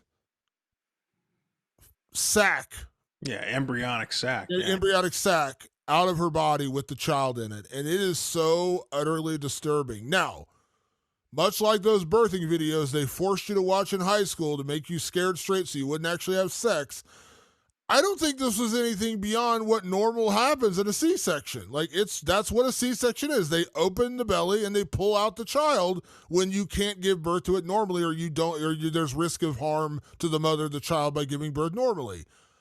But holy shit, man, that when they're just digging into her belly and pulling out this giant sack, I was like, I was like, if you want me to pass out in the movie, you came real close to that one. Damon, I have been witness to 2 live C-sections. The movie was tame in comparison. There is so much more happening in an actual C-section. It's a much more romantic version in the First Omen. This is why I was meant to never have children, because if that disturbed me, imagine how I'd be in a real C-section. I would love to see 6'3" Damon completely pass out in front of a bunch of surgeons. Because I was, listen, I am who I am, right? I'm a horror guy. So I was kind of going, that's interesting. Look at all the things that are happening right there. That's a lot of stuff happening right there. Because, you're not going to get a chance to see that all the time unless you go looking for it specifically. Like, I'm sure the videos exist out there of proper C-sections. You can go look. I happened to be in the room for one, so I was like, I'm not going to miss this. And what's funny is I work in a sport in mixed martial arts, my normal job, where I've seen a lot of gnarly surgeries. I've seen videos of literally bones I've watched fights where bones are snapped in half and there's been compound fractures. I've been witness to fights where I've seen aftermath of fighters who post surgeries online, and you literally see their arm, their leg, their whatever opened up and tools in there, and none of that gets me. None of that. I'm just like, in a weird way, I'm like, that's kind of cool. Like seeing how it works. Like, you're seeing, how the sausage gets made. That C-section thing, man, it got me. I was like, I guess, again, I think this speaks to me never having children. This is just confirmation that I couldn't handle that part of it. Yeah, everybody's got their tolerances. Yeah, that's mine, apparently. Let's move on to best kill. Patrick, just go, because come on. You get a tease of it in the trailer that they are going to homage "It's all for you, Damien. It's all for you." We get it in this movie. We do indeed get an homage to the woman jumping off the second story window and hanging herself. This time around, it's our favorite Sister Angelica. She's up on this second or third story window on this ledge. She's doused in something. I'm guessing it's kerosene. She's got the most devious look on her face because Ishtar is fucking killing it in this movie, stealing every scene, every moment she can possibly get. Damien, they did go one step further this time. She lights herself on fire and then takes a jump. She jumps down, crashes through the window. It's a straight homage. Don't get it twisted. They are homaging the moment from the original Omen. But now she's on fire, right? They're how do we up the ante? First we kind of build her up, and Ishtar was perfectly cast because she really makes it creepy in that moment. But again, what made it so disturbing in the original Omen? Not just what you see happening, of course, it's happening in front of children. In the First Omen, tonight's movie, all the kids are playing in the courtyard. All these sweet little girls. I mean, the youngest of the kids, like 5-year-olds, 7-year-olds, 9-year-olds are witnessing self-immolation and hanging and crashing through a window. I mean, like a violent death. That's something about that just takes it from, ooh, that's fucked up and cool, to that is downright disturbing. Yeah, so that is the answer, and I'm going to go a step further why that's the best kill, and that's why I didn't mention it in best gore, is because when we see the hallucinated version of Sister Angelica in the aftermath, when she comes to Margaret in the bad room after she's been captured and put in the bad room and she's having these nightmare visions, we see the burned up, charred, bloody version of Angelica kind of running at Margaret and like screaming at her, talking to her, and it is way incredibly fucked up. Like the aftermath of what her body would have looked like, or what what Margaret is imagining she looked like in the aftermath of literally setting herself on fire and then hanging herself from a third story balcony. That was why this got best kill for me, because even though I know it was a dream sequence, just seeing the aftermath of it was just ghoulish. It was so grim. But the scene itself, going that far, when you see her dripping and you see her lighting a match, you're like, oh, this is not going to end well. And she lights herself on fire. That's not bad enough. Then she jumps. It's literally just like, oh, it's all for you, Damien. We're really going to fuck with you this time, and we're going to set her on fire first. So that is the best kill. But I want to mention one other one. Funny, we keep doing these comparisons to Immaculate. Did you notice one of the other big deaths in this movie is Father Lawrence, or excuse me, Cardinal Lawrence, who is Bill Nighy's character. He's the one who has been shepherding Margaret ever since she was a child. He was the one who saved her from the abuse and like being the bad kid when she was a little girl, and basically raised her in the church, knowing that she was eventually going to become a vessel or a potential vessel for the Antichrist. He's there during the demon birth when she gives birth to Damien and everything, and she gets her hand loose and she grabs a scalpel and she stabs him in the neck, very much like what happens in Immaculate. I don't want to spoil which scene it is, but it's literally like, I was like, apparently priests got to die by a stabbing in the neck. I bet you Arkasha went out the week before and watched Immaculate just to see what it was all about and was like, oh, fuck. We're fucked. This is so much like our movie. The similarities are very glaring. But that's when I saw that. I was like, hey, that's another priest getting a knife in the neck. Hey, oh, wait, and they're cutting a baby out of a belly? Oh, shit, I did that too.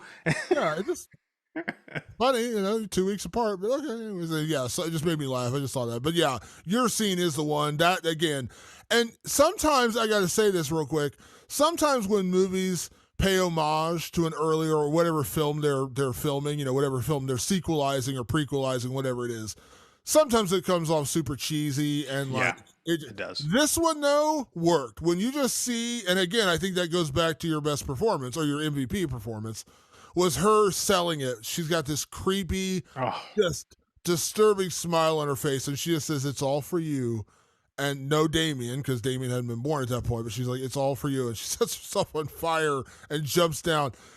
And in that moment, I'm curious, now that we know the ending, and we're going to get to that in a second, was she saying it's all for you, Carlita? Or was she saying it's all for you, Margaret? I think she's saying it's all for you, Margaret. I think she knew. Because by that point, Margaret was actually pregnant. Because Margaret actually gets pregnated early in the film. She goes on that first night she hangs out with her roommate. They go to a nightclub. She gets her drunk, and we assume, roofies her more or less. And that's when the demon jackal thing actually impregnates her. She doesn't remember it because she blacked out, again, very Rosemary's Baby. So I'm guessing that in that moment, Sister Angelica knew that Margaret was already pregnant with the Antichrist. She could sense it. She could feel it, whatever it was. And that's when the evil things happen, which is exactly what happens in The Omen. Well, Damon, that's a good question. And I'll go ahead and usher in our next category, which normally right now we do remake, sequel, or leave it alone, where we decide if this movie should be remade, if they should sequelize the movie we're talking about, or they should leave it alone because it's an all-timer, don't fuck with it. And Damon, this brings up a bigger question. So to answer that question directly, I'm confused because Sister Angelica had a weird fixation on Carlita, but she must have known that Margaret was actually impregnated with the Antichrist. So I don't get it. And that brings up a big question for remake, sequel, or leave it alone, Damon. The question is like, I don't know exactly what they tried to set up here because I think they're trying to set up a sequel, but it's weird because it's already a prequel to a movie that's already happened that already had sequels. So they're trying to create, I guess, another timeline inside the Omen with the ending of this movie. Damon, do you want to talk about how this movie finally comes to a head? Because it makes this question, remake, sequel, or leave it alone, incredibly difficult. So the easy answer to this question should be there is no category because this is a prequel directly to 1976's The Omen. So you can't sequelize it because this is a prequel to The Omen. But in reality, the way this film ends, they seem like they are setting it up for a sequel, and let me explain. We find out when Sister Margaret has the baby pulled out of her, they open the embryonic sac, and there's twins. Mm-hmm. Girl, and there's a boy. The boy is what they care about. They pulled the boy away. That's the one they set. And again, by the way, the setup leading into The Omen is incredibly well executed. You find out that they had already picked out the Thorne family to target them because they wanted to put Damien, they wanted to put the Antichrist with a family of power and influence. He's an ambassador to Rome. He eventually becomes an ambassador to the UK. And if you watch the other Omen movies, you know that Damien eventually becomes the president of the United States. That's like a incredibly powerful role. But they wanted to put Damien with a family of influence. So they targeted the Thorne family. There's a great scene in the back of the limo where the priest is like looking at the picture and like, this is who you want to target. And it's obviously Thorne from the original movie. Really well done. You see how they all set it up. And again, speaking to the nefarious nature of this evil sect of the church, saying that we want to create the Antichrist to bring people back to the church, all comes full circle. And I love that explanation of how they brought Damien to the Thorne family. Loved all that. But the odd part was when Margaret gives birth, it's twins. After they take Damien away, the lead sister, the main, like the Mother Superior version in this movie is like, burn it all, kill Margaret, kill the girl, and kill the jackal creature that's living in this dungeon-like part of the church. Burn it all. We got our Antichrist. We don't need to fuck around anymore. We've got our vessel. So they set everything on fire and everything's burning up, but that's when Carlita shows up and helps rescue Margaret, because Carlita was never the one, but she is part of that same lineage. She helps rescue Margaret, but Margaret and the daughter survive. The end of the movie is Father Brennan, who we know gets a giant pole through his chest in Omen, so he's dead, but in this version, he finds and tracks down Margaret and Carlita, who are now living almost like a sister-like family, raising a daughter, the other half of this Antichrist, the woman version. But obviously the man is the Antichrist, the male is the Antichrist. And the end of the movie is basically Father Brennan saying they're going to come and they're going to find you. And she points a gun at him and says, "I hope they." What does she say? "I hope they do," or something like that. So it's like and then boom, it's over. The fuck? Yeah. Like, that was my reaction because the twins thing, why? And it seemed like the easy answer, which was the solution. I mean, I thought this was the ending all along, which is Margaret would die giving birth to Damien. Damien would then go to the Thorne family, and boom, you're right into the Omen. This one, Margaret lives. She has another kid. And she's living with another potential vessel to become the Antichrist. Huh? Yeah, so what you have is three women at the end. And I can see where they were going with that. They were like, what if we branch off this movie and like, again, like put the focus on the women, because the Omen the original Omen is very much about Damien and his surrogate father. Like, that's kind of what that story's about. It's not really about anybody else or anything else. They're saying there are these women. There was this plan all along that these women would be bred to birth the Antichrist. Well, now there is three of them. There are three women who can birth an Antichrist that are still somewhere out there, I guess is what they're saying. And I was just like, huh, okay. I mean, I hadn't thought of that, and that's an interesting way to think about it.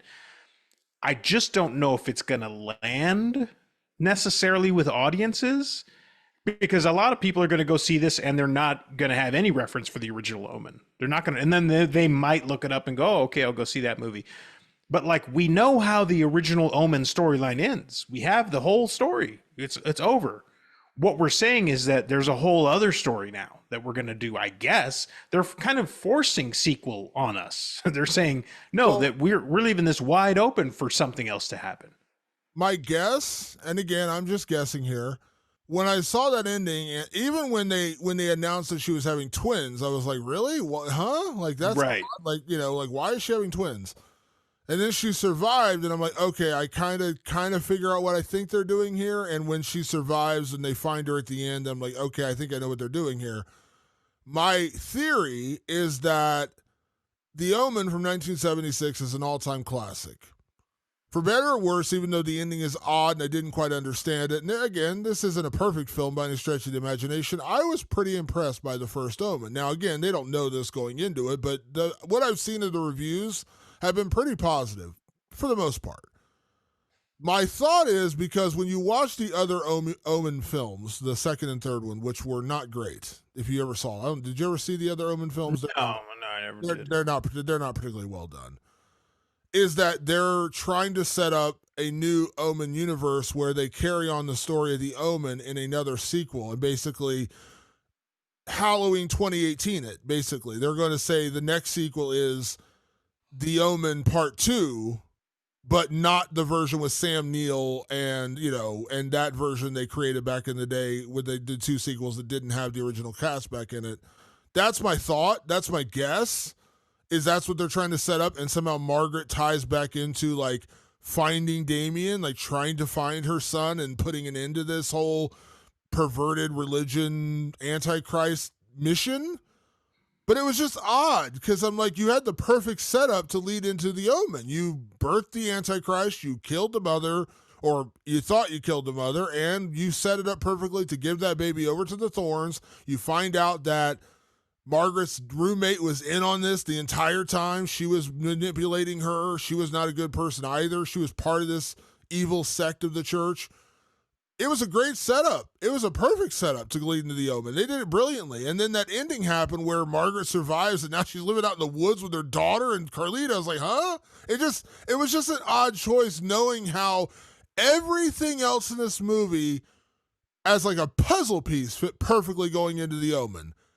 That sideways story made me think they got to be thinking they're going to do a sequel, and it's going to be a direct sequel to The Omen, not The Omen 2 and 3, the bad version. Right.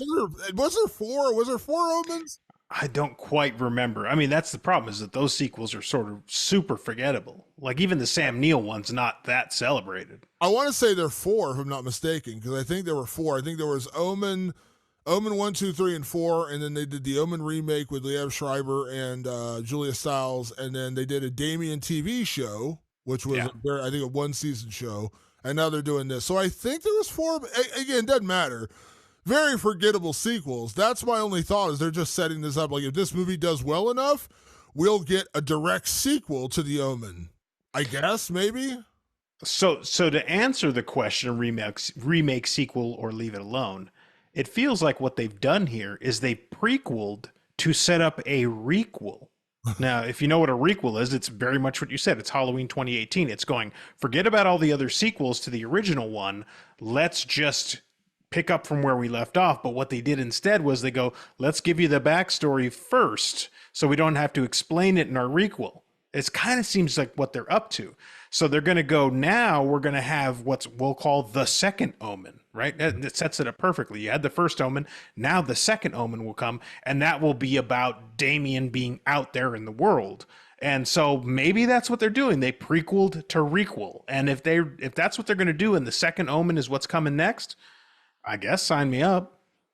I'm not totally opposed to it. I mean, like I said, I know I've seen The Omen 2 and 3, and they're not great films. I'm not totally opposed. Again, if you get this same people on board and same writers, and you get the creative team behind it and they got an idea for it, I'm not totally against it.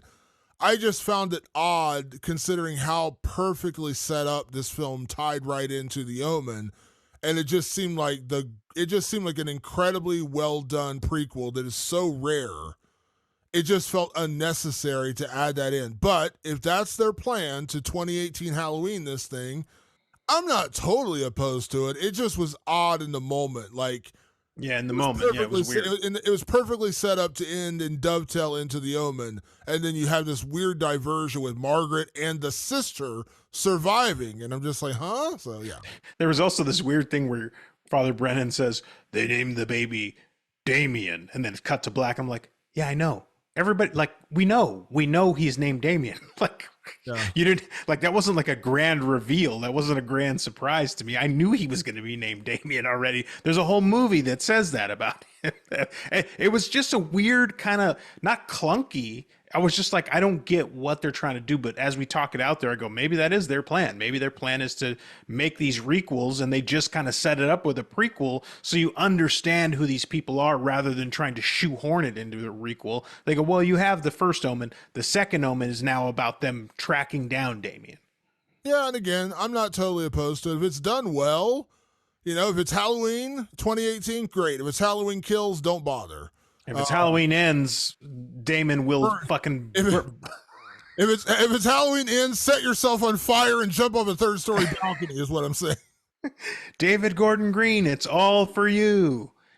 Did you know David Gordon Green directed Pineapple Express? Did you know that?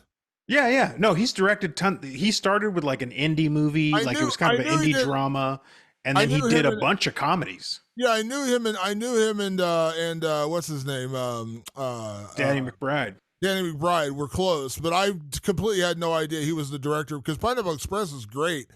And I'm like, God, he did that movie? Anyways, yes. Halloween 2018, on board. Halloween Kills, again, I didn't love that film, but I'm not totally opposed to it. But Halloween Ends, if it's not, yeah, set yourself on fire, jump off the building, crash through a window, and don't even bother.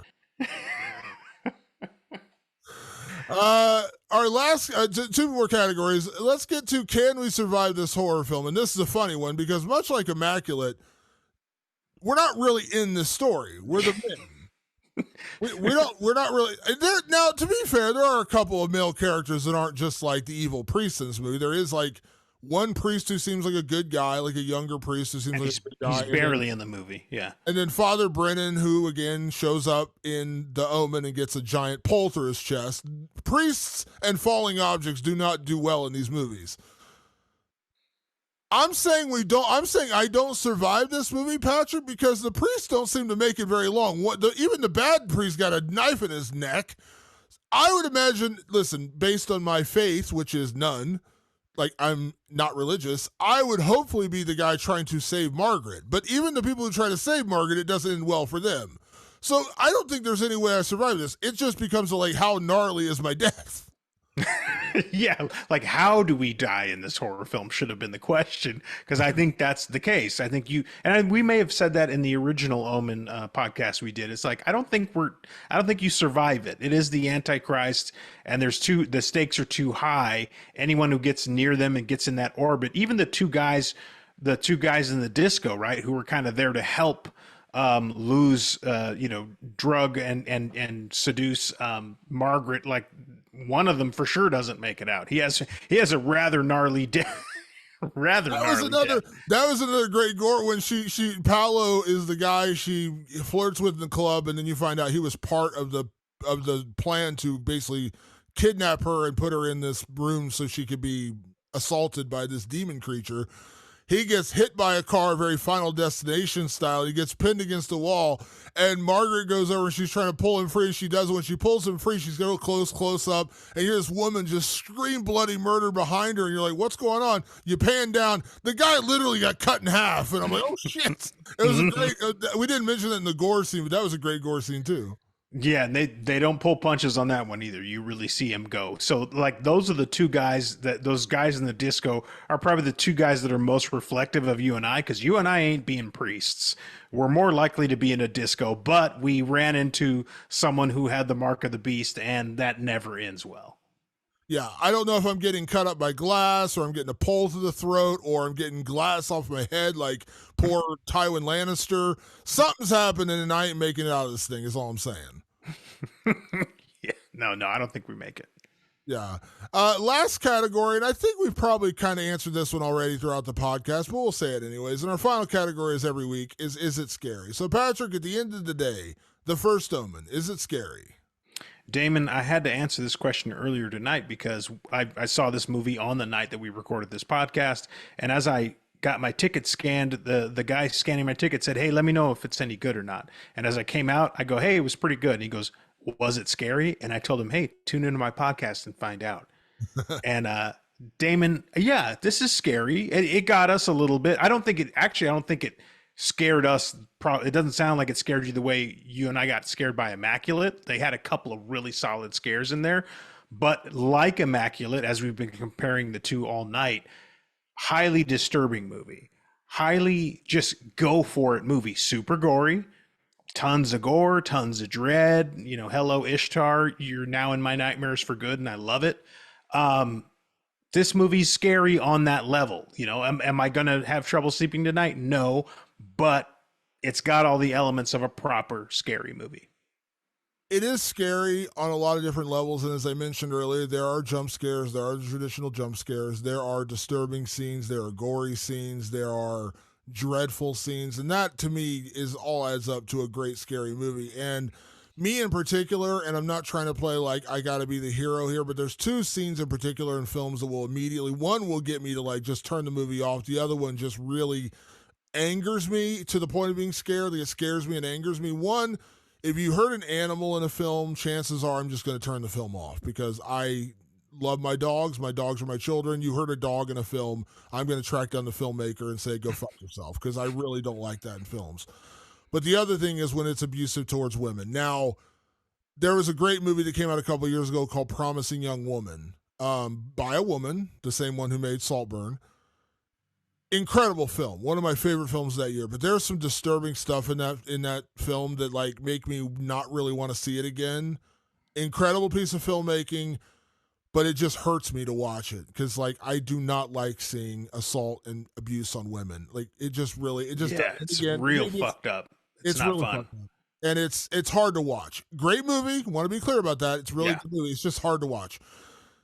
The way that they're torturing women in this movie disturbs me. Now, it's, again, this one's different because I understand the goal of the movie with Damien and the Antichrist and everything, but them tying women down, buckling their hands, you know, that scene you talk about where she's being forced to give birth, the message that sends of the world we live in right now, where we're at with Roe v. Wade, all those kind of things. Very disturbing, and just it makes me volatile. It makes me like angry, but like that scared angry because there's nothing you can do about it. It's a movie. That's good. That's good filmmaking. When you can evoke those kind of emotions in a film goer like myself, you've won. So yeah, it's scary. It worked. Yeah, it should make the ugly things in the world ugly to you.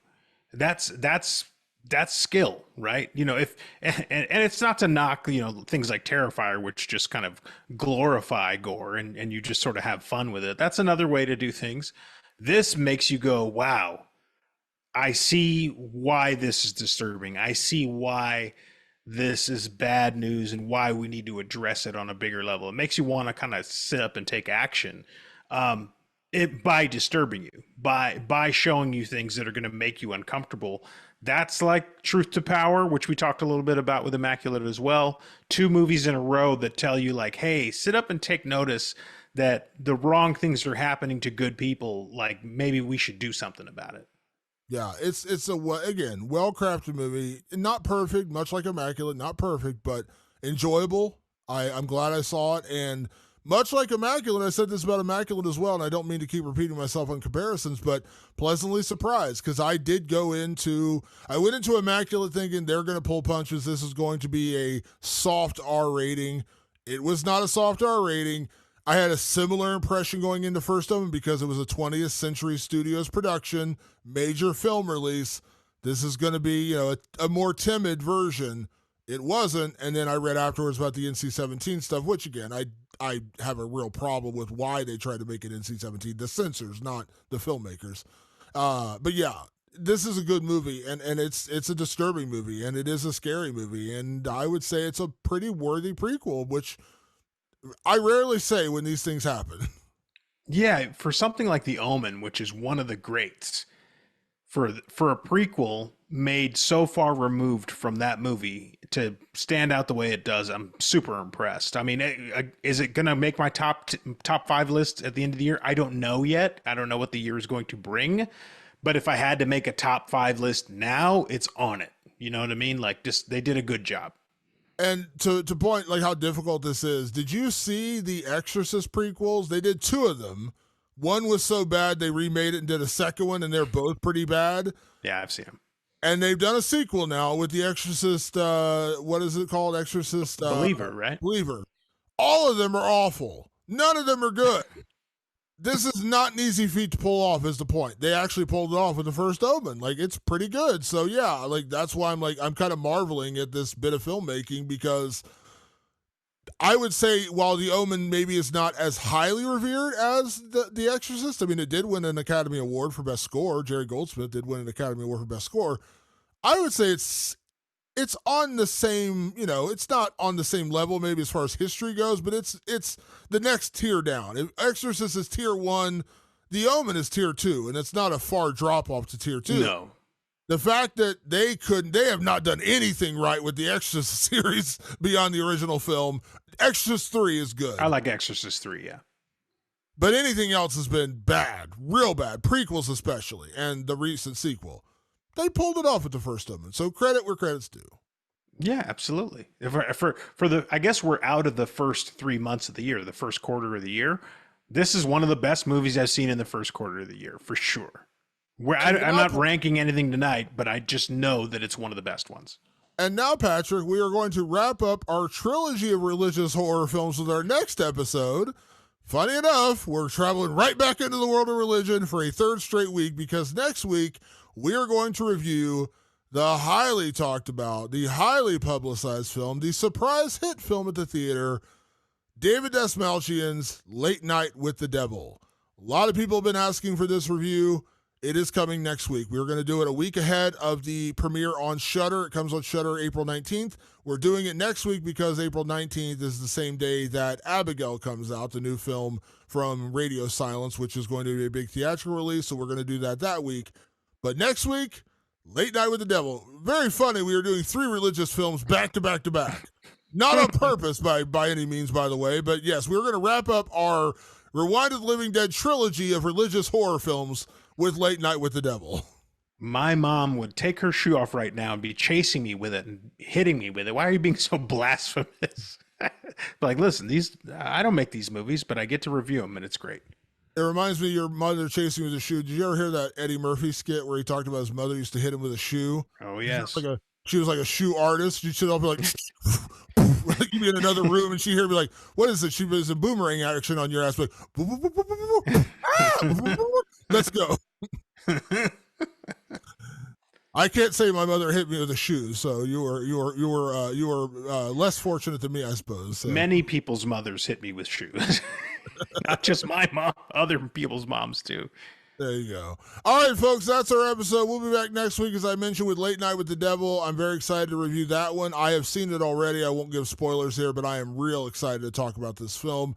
Want to say thank you to everyone that tunes in each and every week. Check us out on all your favorite podcast platforms, Apple Podcasts, Spotify, and of course, over on our YouTube channel, just search Rewind of the Living Dead. Please subscribe to our YouTube channel. We are starting to build a pretty solid subscriber base over there, but we want to add more. So please follow us and subscribe to us over there. It really does mean a lot to our algorithm and to people finding us on search engines and things like that. So please subscribe to us. Just search Rewind of the Living Dead on YouTube. You'll find us over there. You got questions, comments, movies you'd like us to review. If you have thoughts on our thoughts on religion, please feel free to send them. We don't mind. Send us emails at rotlivingdead@gmail.com. That's rotlivingdead@gmail.com. And you can also find us on social media. We are on Twitter/X. We are on Facebook, and we are on Instagram. Just search Rewind of the Living Dead, and feel free to send us a message. If you are from the Catholic Church, you can also send us a message and tell us how blasphemous and devils we are. You can also find us on our own personal social media channels to torment us with your thoughts on religion. You can find me at Damon Martin, and you are? At Director Patrick. And a big thank you, as always, for everyone that tunes into the show each and every week. We will be back next week with Late Night with the Devil in the next episode of Rewind of the Living Dead. Thanks for tuning in. We'll see you then. Peace be with you. It's all for you.